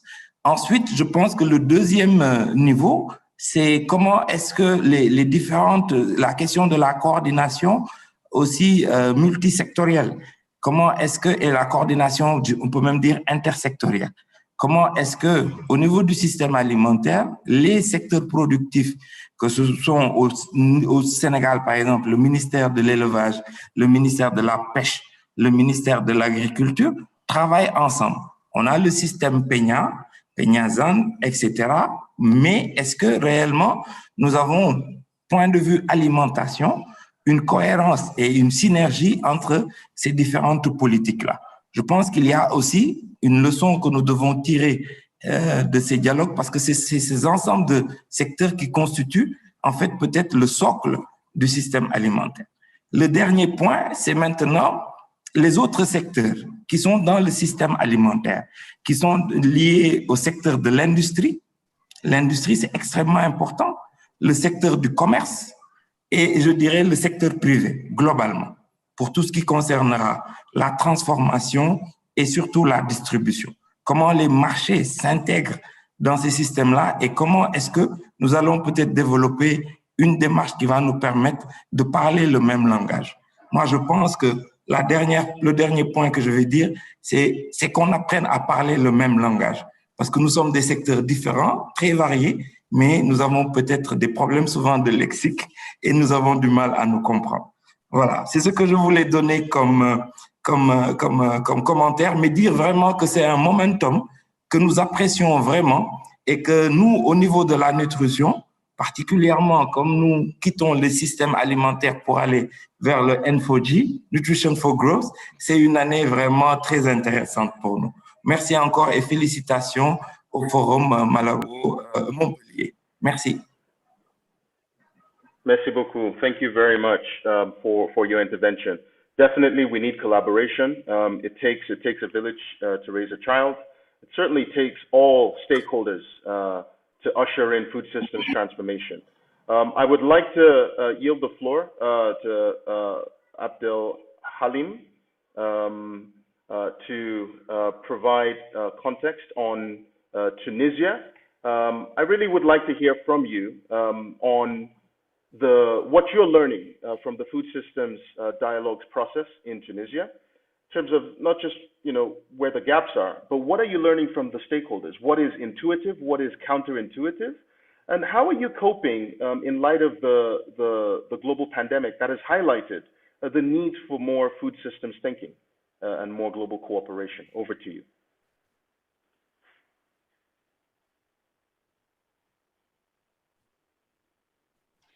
Merci beaucoup de m'avoir. Est-ce que vous m'entendez très bien ou non? Merci donc de m'avoir donné la parole pour s'exprimer au nom de la Tunisie. Comme vous savez, la sécurité alimentaire en Tunisie est un pilier de la politique agricole tunisienne. Et cette politique, elle est basée sur la croissance économique et la stabilité sociale. En Tunisie, l'avantage, c'est qu'on a une administration très décentralisée. C'est-à-dire que le ministère de l'Agriculture ou les autres ministères, ils sont représentés au niveau de la plus petite unité administrative. Donc, il y a un dialogue à tous les niveaux, au niveau national, au niveau régional, mais aussi au niveau local. Et dans ce cadre, je dois indiquer que la Tunisie est considérée parmi les pays les mieux nantis, vraiment en Afrique, selon les chiffres donc de 2020, où la Tunisie a un score de 5,7. Donc, elle compte parmi les pays faibles niveau de faim, selon l'indice mondial de la faim 2020. En plus, elle a occupé la première place en Afrique et la 23e place sur un total de 107 pays. Certes, l'agriculture joue un rôle très important au niveau de la sécurité alimentaire, mais il ne faut pas oublier les autres secteurs, notamment le secteur de l'agroalimentaire, mais aussi de la logistique, parce qu'il ne suffit pas de produire, mais il faut savoir comment emmagasiner, par exemple, les produits périssables, comment les transformer et en même temps exporter certains produits. Il y a d'autres aspects auxquels il faut donner aussi de l'importance, tels que les pertes et les gaspillages. On a remarqué qu'il y a beaucoup de pertes au niveau des champs.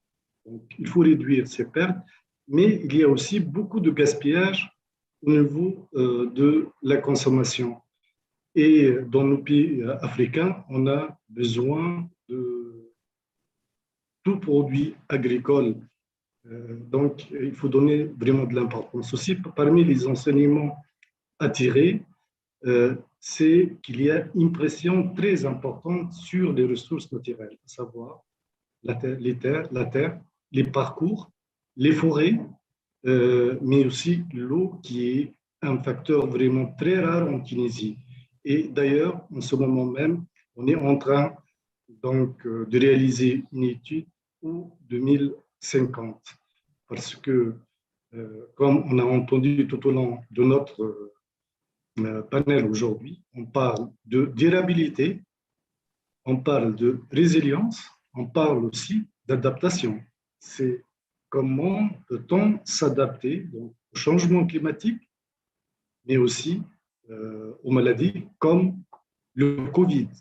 Et je crois qu'il ne faut pas prendre le Covid en tant que pandémie ou un frein pour le développement de l'agroalimentaire dans notre continent africain. Mais au contraire, j'espère que ça devient un catalyseur parce qu'il il faut maintenant chercher des solutions pour pallier et surmonter toutes les difficultés afin de fournir donc à nos citoyens les moyens pour survivre et pour avoir une alimentation saine. Et là, il y a le problème d'accès donc à l'alimentation. Ce qu'on a constaté en Tunisie, qu'il y a des franges de population très vulnérables. Et dans ce cadre-là, la Tunisie donc, a opté pour ce qu'on appelle des programmes de développement agricole rural intégrés et qui donnent beaucoup d'importance surtout aux populations les plus vulnérables, à savoir les femmes, les jeunes qui n'ont pas d'emploi dans le milieu rural. Je crois aussi parmi les enseignements du Covid, il faut donner beaucoup d'importance à ce qui est donc numérisation ou digitalisation de l'agriculture. Et la digitalisation, elle peut toucher plusieurs aspects. Donc, par exemple, certains services peuvent se rendre facilement avec la numérisation, la vulgarisation, à titre d'exemple, la formation, le renforcement des capacités, le partage des expériences aussi, mais aussi, puisqu'on parle de transformation du système agroalimentaire, la recherche, développement aussi, elle peut jouer un rôle crucial dans la transformation des systèmes agroalimentaires en Afrique. Mais là aussi, il faut se donner les moyens, parce que sans moyens, la recherche ne peut pas aboutir aux résultats escomptés. Yes. Merci beaucoup. Thank you very much, Mr. Glessing. Yeah. Should we go toward the break? Maybe one more question? Correct. So, yes. So I will give the floor now to Honorable Rhoda Tumasime, and then we will proceed on a 5-minute break. Rhoda, you have the floor. Yes, of course, mine. I shouldn't be asking a question since I'm part of the group which put the report together. But I'd like first of all to appreciate the inputs of the different people and the presentations. I'll be brief because I see time we are moving quite late.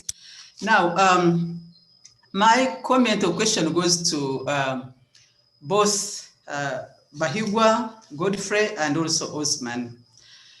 Now, listening into the Tunisian reflection, I see that a lot more needs to be coming out in educating countries about what the Malawi commitments are and what are they, what are those priorities which they need to be focusing on. Because up to now, I mean, the countries keep changing people. We need to appreciate that at the country level, much as we expect so much at to happen at the country level, unless a country has had that a coordinated effort to keep stimulating their work and getting becoming more sustainable in kind of implementing the Malawi commitments, there is a need for AUC, NEPAD to keep on propagating the message at the country level.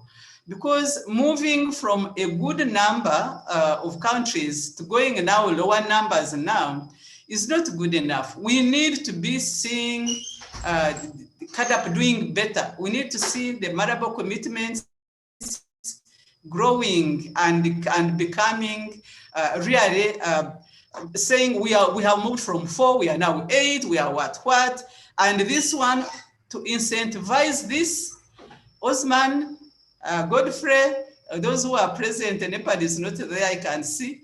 We need to see more happening at the country level, and you need to stimulate them. You need to stimulate them because you will record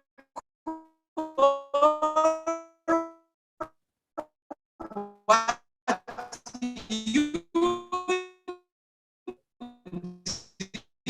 you are good friends,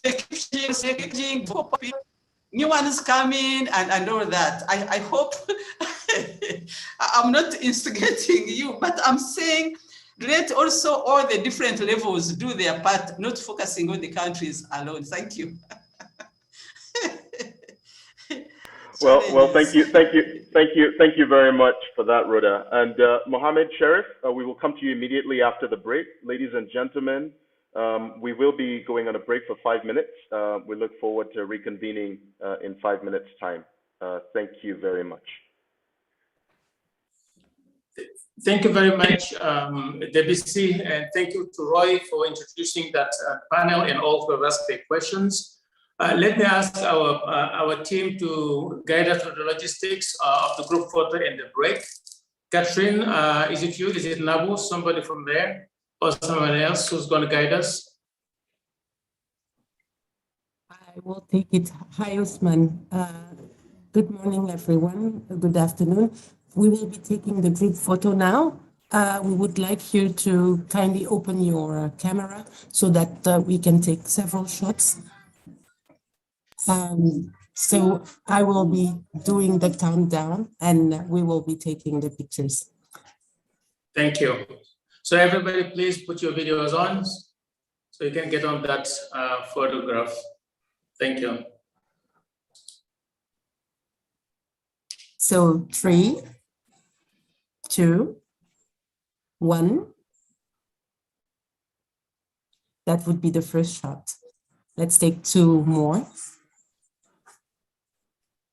3, 2, 1.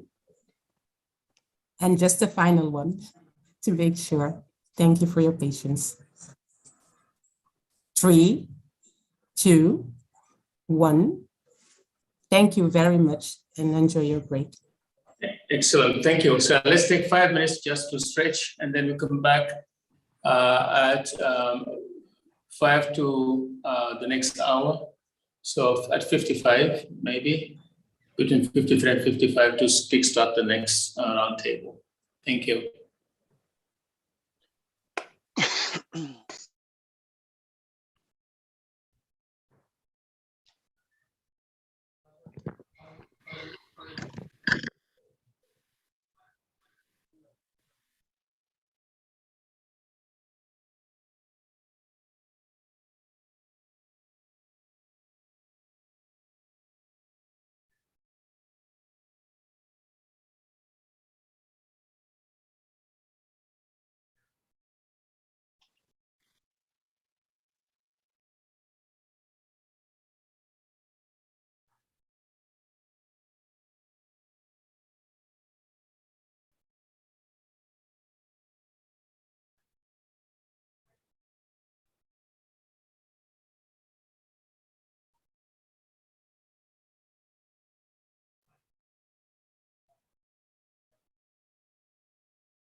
So thank you, everyone.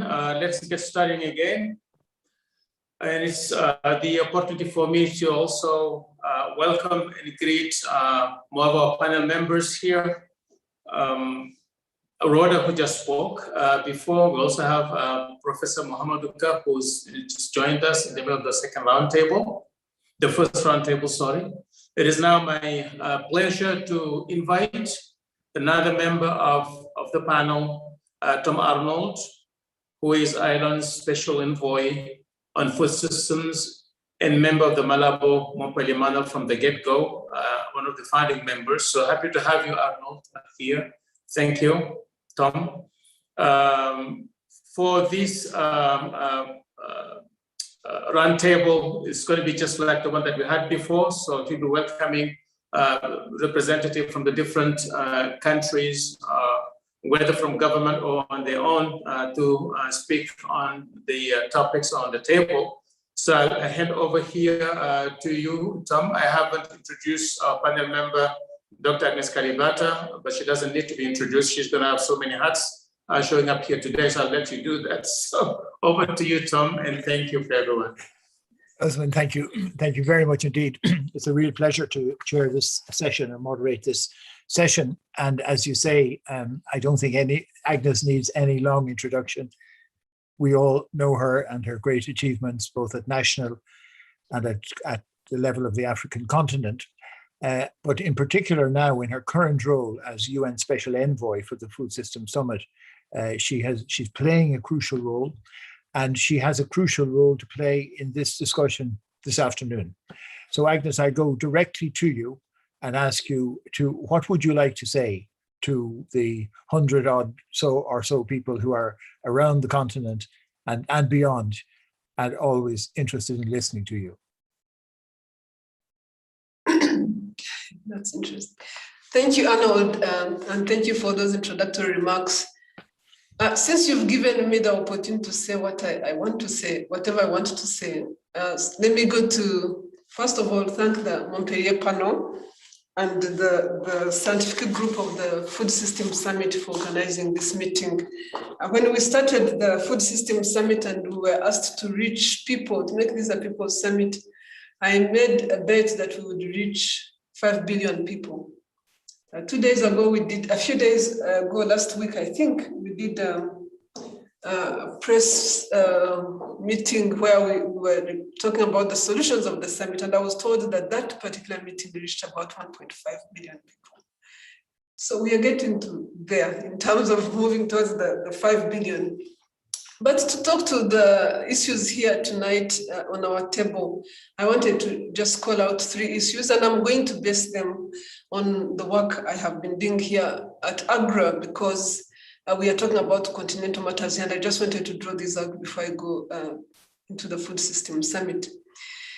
Our current approach to food access is unsustainable, and I'll give you 3 reasons. Unless we adopt a multi-sectoral and a multi-stakeholder approach, we will have a serious challenge of maintaining sufficient food, getting on top of sufficient food and being able to maintain it. So my first example is around how we increase yields.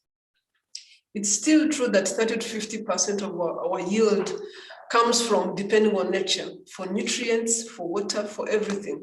And we know that is at question now with climate change. We know we can not fully depend on nature now, but also we know that that is creating further degradation. So that's something from a continental perspective that we need to look at. The challenge here is, I'm not sure that our ministers of agriculture and ministers of environment are necessarily talking and looking at this as a problem that touches both ministries. The second point I want to draw out is in 2008, when we had the food crisis, we approached the World Bank and other institutions, and we started using fertilizers, right? So we do fertilizer subsidies. Most of our countries do fertilizer subsidies. We have since then demonstrated, we've done a study at AGRA, we have demonstrated that after the first 4 years, we have actually not seen any major increases in fertilizers because mostly we are doing blanket blanket application. We have only seen increases and changes in countries that have done soil testing, in countries that do blends, and the other opportunity that we are not exploiting is shifting this subsidy to something else that might work. For example, feeder roads. But again, these institutions are probably not talking and comparing notes on how we can move things around. There's a real opportunity in moving subsidies to feeder roads, which is one of our biggest constraints in the agricultural sector, especially because we are not gaining any more from those subsidies right now. And we can show you the data from country to country that unless we do become very intentional in applying very specific nutrients on top of what we are doing, we will continue losing. The last example, post-harvest reduction, which is a major challenge we've been talking about in food systems. Farmers in some of the countries we work in buy PICS bags, but they use them for the food they use at home. They prefer not to use them for the food they sell. For the food they sell, they use normal bags and put in chemicals, right? Talk about true cost of food. These chemicals are being eaten by people that buy food. But the challenge is, the only challenge that this is happening is because they tax on these PICS bags. And again, the ministries that are engaged in this, Ministry of Trade, Ministry of Health, and Ministry of Agriculture that could resolve these problems are not talking. So in the Food Systems Summit, now I go to the food systems conversation, we've designed the Food Systems Summit specifically to address the challenge of multi-sector engagement and multi-stakeholder engagement, recognizing that unless we have these dialogues happening as we are seeing now at country level, and unless we see this dialogue translate into something that is going to be more long-lasting in terms of building pathways and plans and strategies that cut across sectors and help us resolve some of these old, very, very old problems that we've been living through, and give us the opportunity to talk to each other, to address problems that are very basic and yet persistent, the food system will not change. So I gave that example specifically to bring that out. But the good news is we have now conversations and dialogues happening in over 140 countries. In Africa alone, we have about 42 countries now doing dialogues, thanks to the work being done by NEPAD to ensure that dialogues are going on. Hopefully these dialogues will translate into pathways that will be very systemic in terms of addressing the food systems question. We have a number of solutions, over 52 solution clusters that have been mobilized through our work in action tracks that is being made available to countries to use as ways of looking at how to solve challenges that they're identifying. And then we have, of course, the scientific group that is providing the science of the summit and really giving us direction, as you heard from Shira Hendricks. So my hope, as I conclude, Tom, is that as we go into the summit, the pre-summit on 26th to 28th of July, that countries step forward with their pathways, and a few pathways are beginning to come through. So I'm hopeful that some of these will come through, that countries look at these solution clusters that we have mobilized from around the world as possible opportunities for them to solve some of the problems they live with, and that countries look at this as an opportunity to build partnerships through coalitions that they can build to help come through on some of the problems that individual countries cannot come through on their own. As I conclude again, I thank you all, and again, I appreciate the opportunity to be able to talk to you, and thank you again, Usman and Professor Joachim, for putting this together. Agnes, thank you for the tremendous leadership you've been giving to this whole process since you started in your current role. You set out there a number of areas where you believe countries need to change, but fundamentally it comes back, I think, to a comment that Usman made, that what's needed in Africa and indeed in other parts of the world is policy consistency. And it could be argued that CAADP, the whole CAADP process and the investment plans associated with CAADP were an example of trying to move towards policy consistency. but that was around the area of agricultural growth, agricultural development. What we now have with the Food System Summit is actually a shift towards a more systemic way of looking at the future. And it has to be acknowledged, as was said by Roy earlier, that this is hard. Most countries are not used to thinking in food systems terms. So one of the big benefits, I think, of the summit is that it may enable countries to more easily see the importance, indeed the necessity, of thinking in food systems terms. And I would like maybe for some of the rest of the time that we have available to go back to, if you like, the national voices, people who wanted to talk about this issue. How are they to move their own countries towards a greater level of policy consistency, but now with the focus on a food systems approach for their future planning? So I don't have a full list of speakers, but I do know that just before the break, Mohammed Sharif was attempting to speak, and I'd now like to move to you, Mohammed, please. Thank you very much, moderator, and thank you very much, everyone. I'm really excited with the report. I want to thank Professor Hendricks for actually highlighting issues on the food systems, the resilience, and also the adaptability. I want to comment on the policy environment. For us in Sierra Leone, we have a policy of the National Agricultural Sustainable Development Program that we actually span for 10, 15, 20 years, that any incoming government, we just actually fit into that policy. So the strategy is that, our strategy is that as they do their manifesto commitments, it falls within that policy framework. So to some extent, we are actually practicing consistency in the policy drive. And on the issue of the food systems dialogue that is currently ongoing in Sierra Leone, we are very much happy to note that we have an window of opportunity in Sierra Leone, because there is already an existing platform that is scaling up nutrition, which is actually coordinating all the multi-sectoral, given the nature of the food system itself. But one thing I want to note for Sierra Leone is that we are in a fragile state. And so therefore, our food system is not actually resilient. And unfortunately, in 10 years' time, we have a double pandemic from the Ebola now to the coronavirus. But then there's a lesson that we learned, that we have our response strategy that was put in place by the government. So we are able to actually protect the local food production, really. And then this was to really make sure that the food availability is in place. Thank you, everyone. Thank you very much, Mohammed. You mentioned there that you are building on something that you already had in Sierra Leone, in other words, the Sun movement and the Sun networks. Now that applies, I think, in other countries as well.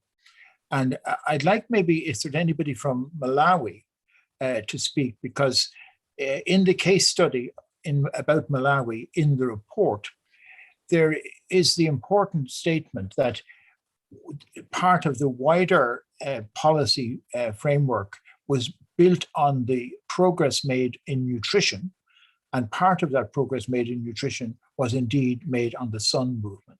So do we have anyone on the call who can speak from the Malawi experience and talk about what we can learn from that?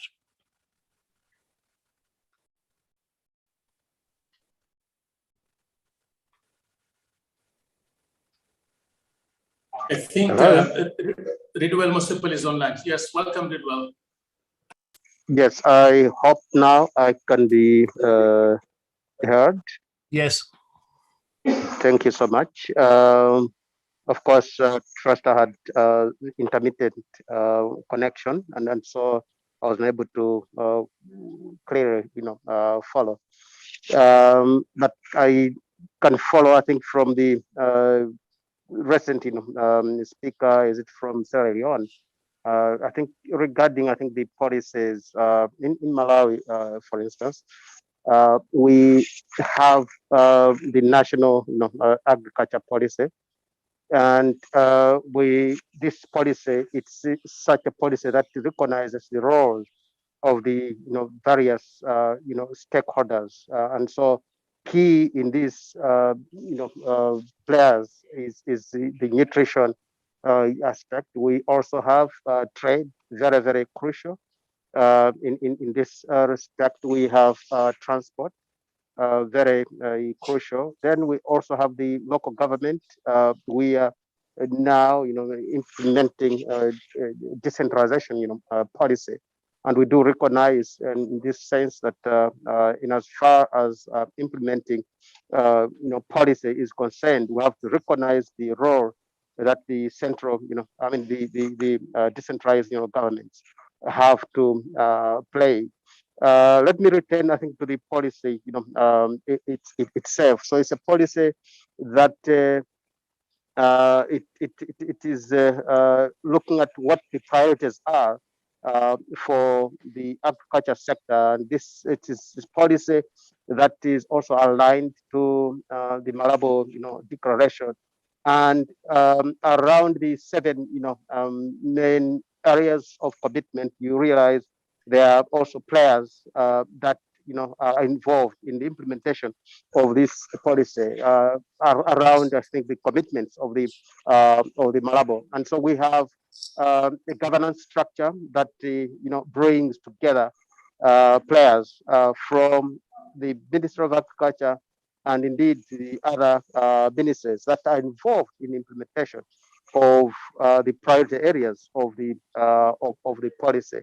And we have the investment plan that translates, I think, implementation of this policy. So in the structure for coordination, we have at the highest level the PSS committee, and so these are the permanent secretaries from across the ministry. There are up to I think about 8 of them, and then below them, we have the sector working group, and it also attracts players from public, from the private, from the non-state actors, as well as our development partners. And through these platforms, we look at what the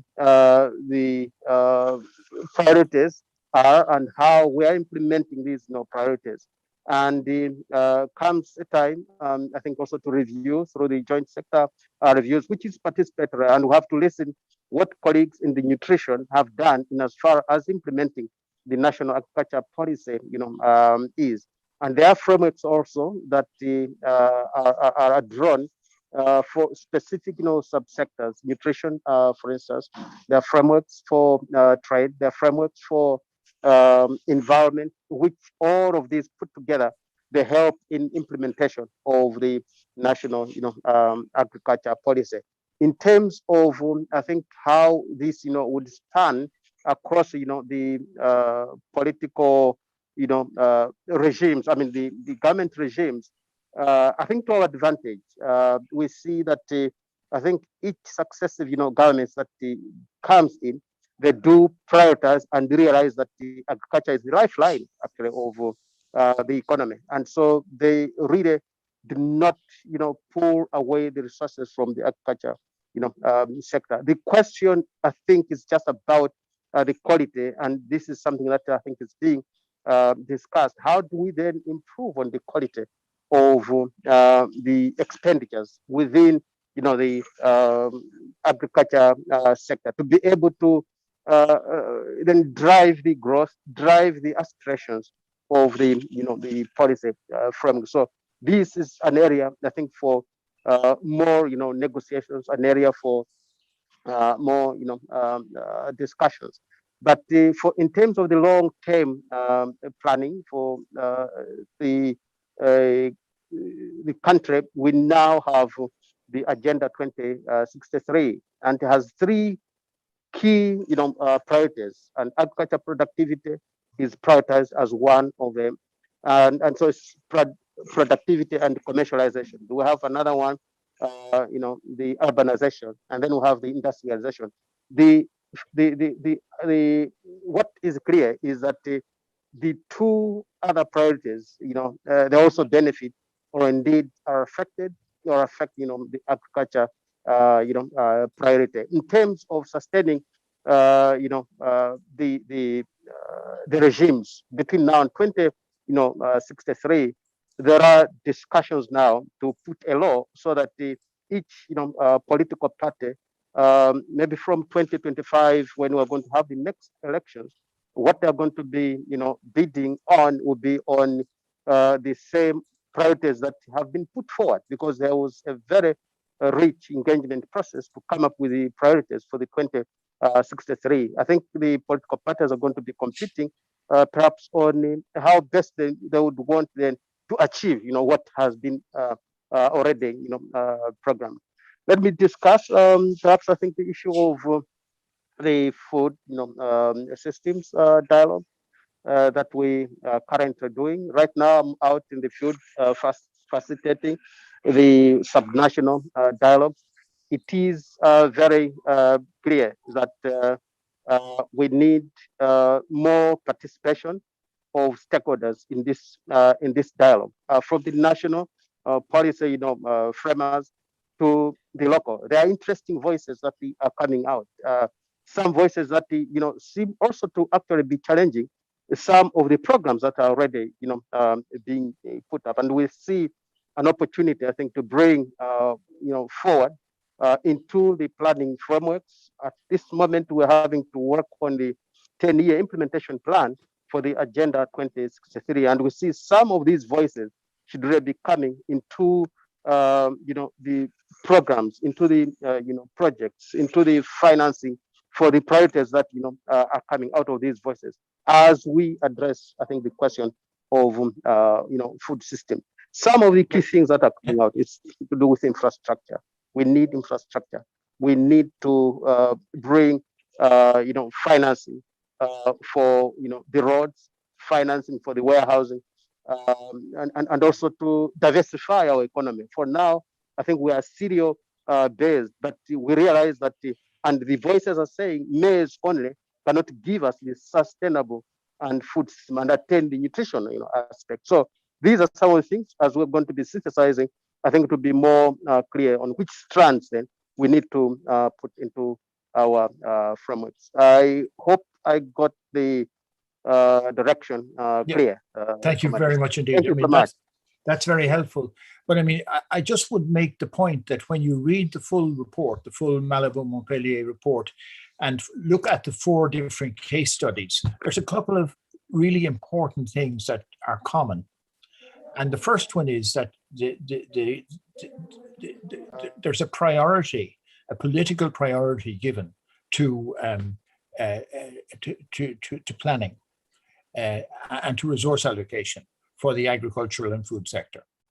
And there is an attempt to have a consistent policy and one that's going to last beyond a particular political term. Now that connects with a point that was made earlier on at the beginning of our discussion today by Godfrey from the African Union Commission, where he highlighted at an earlier stage what happened in Uganda, and basically this did not work.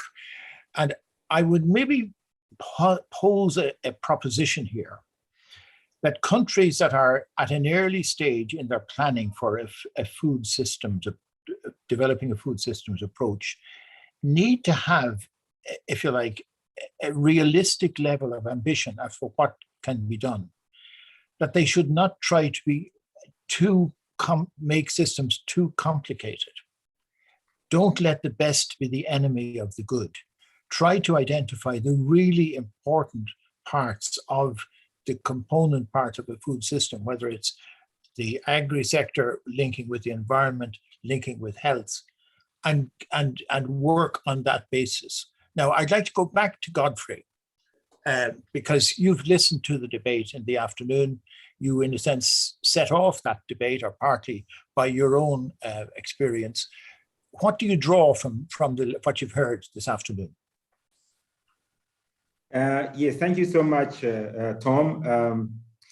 Yeah, happy to listening to the conversations, especially listening to our member states because they are on the ground implementing programs, designing new ones.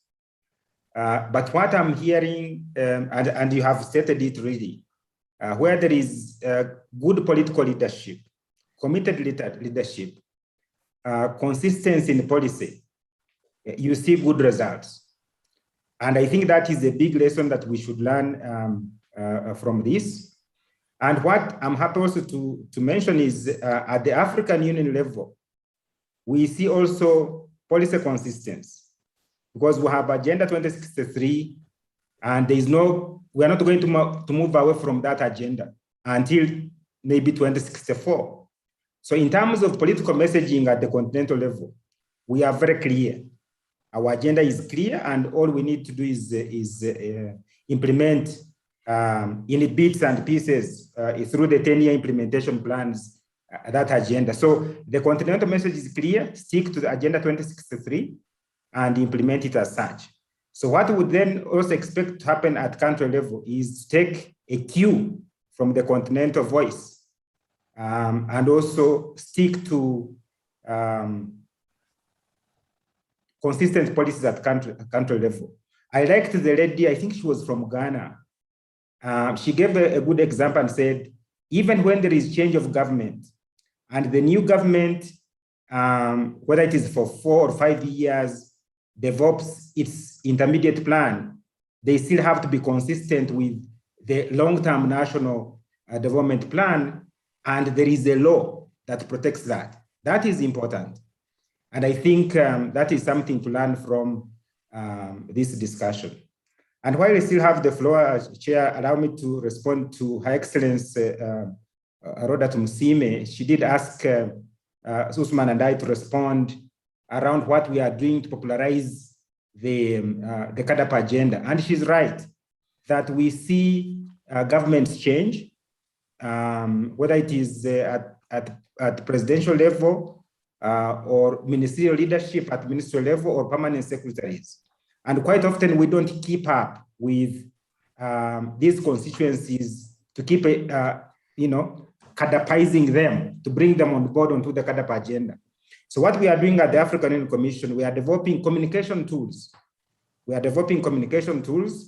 And some of them are online that will keep the momentum going to interact with the different stakeholders, whether they are new into the CAADP agenda or old into the CAADP agenda. And finally, we also want partnerships. We believe strongly in partnerships. We cannot do this alone.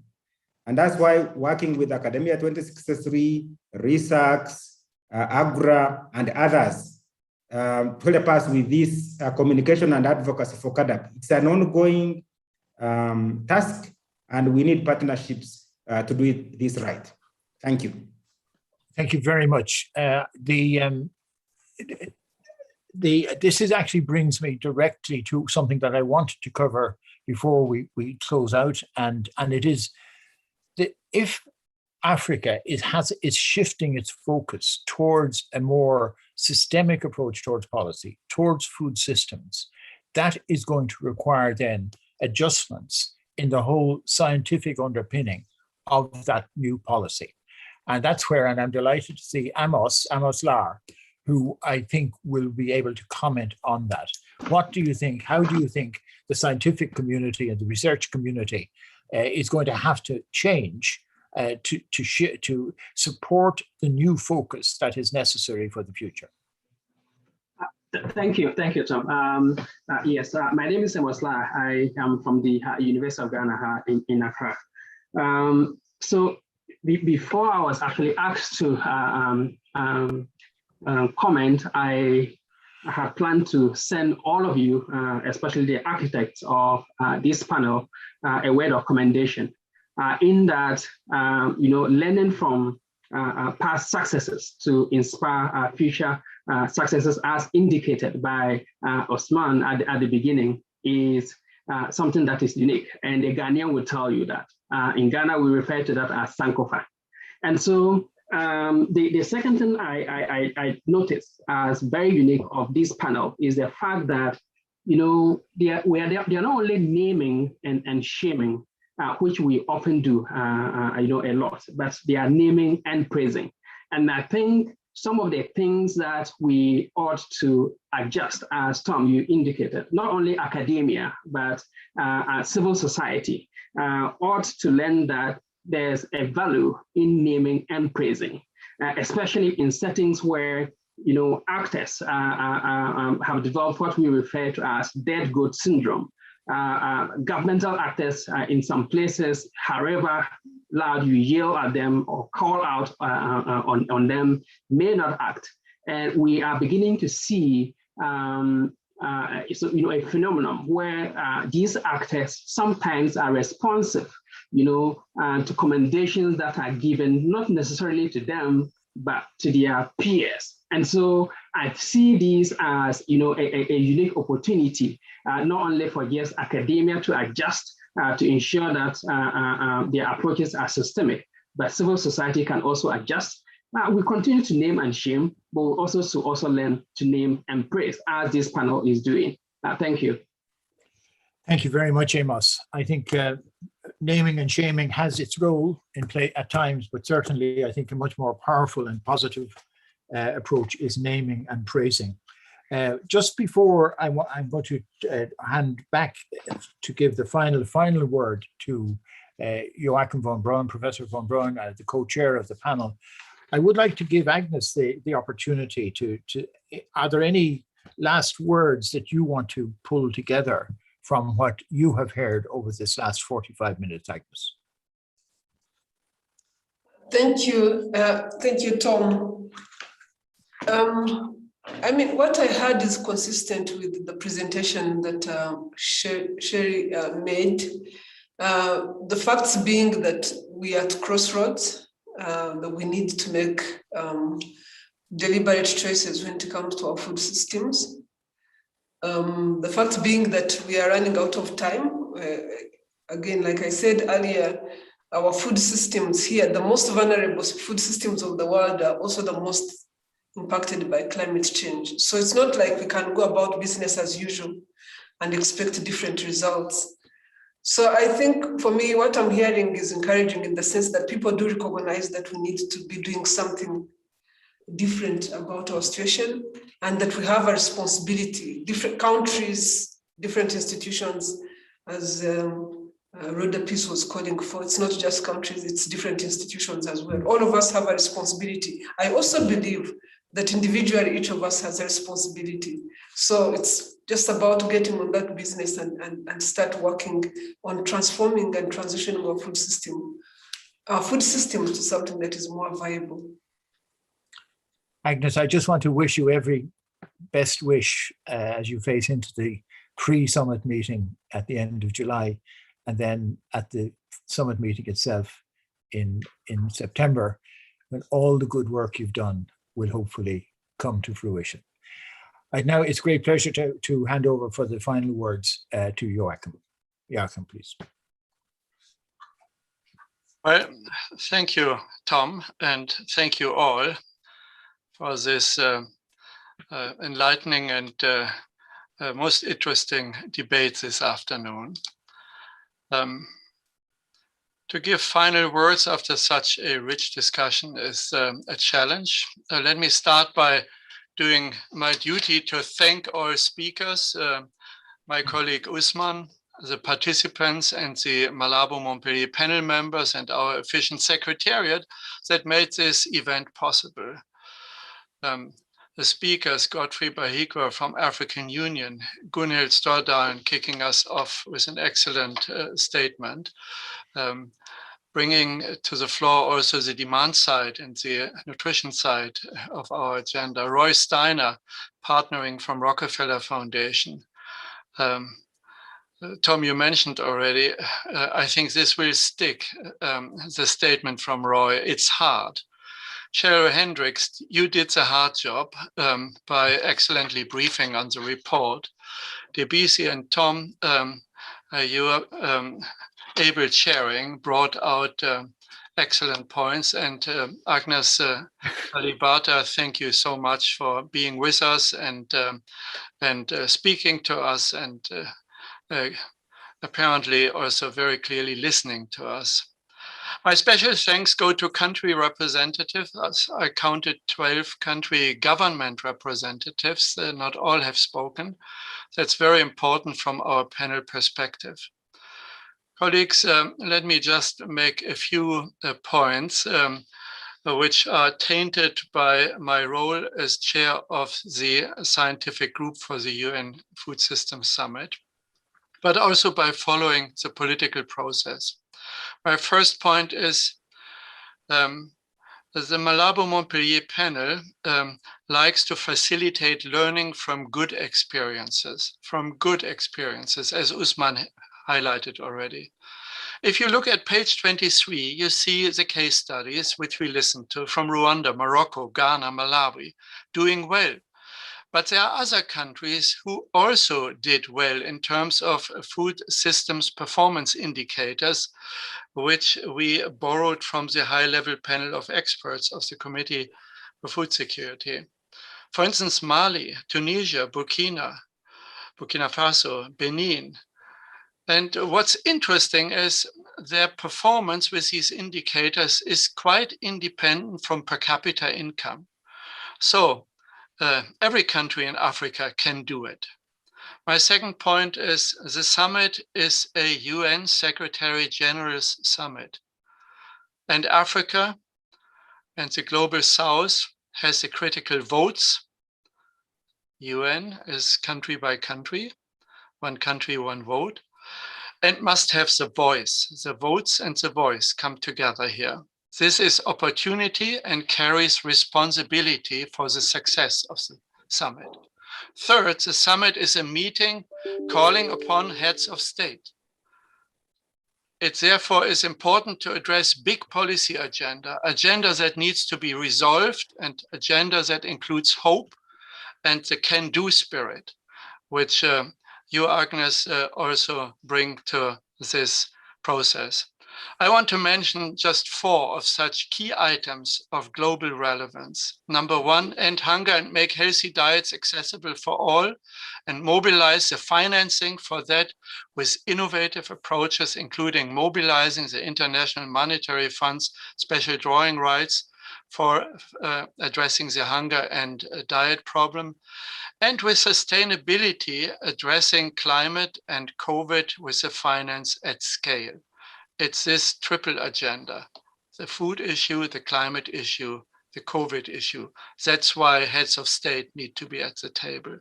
Secondly, trade policy to address, being fairly and freely related in trade, transforming unfair and inefficient subsidies into sound rural investments, also in Africa.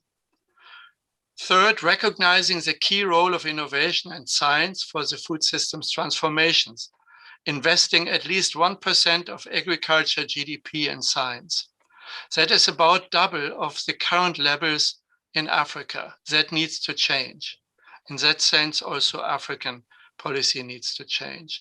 And fourth, food system resilience against climate crisis, provide peace, overcome rights abuses and conflicts.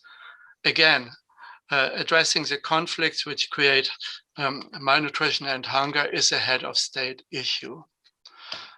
The Malabo-Montpellier panel has identified these 5 sets of actions, which I'm not going to repeat, which have been presented. However, I just want to pick out one which has not been discussed today a lot, which I think matters also a lot. That's item number 2.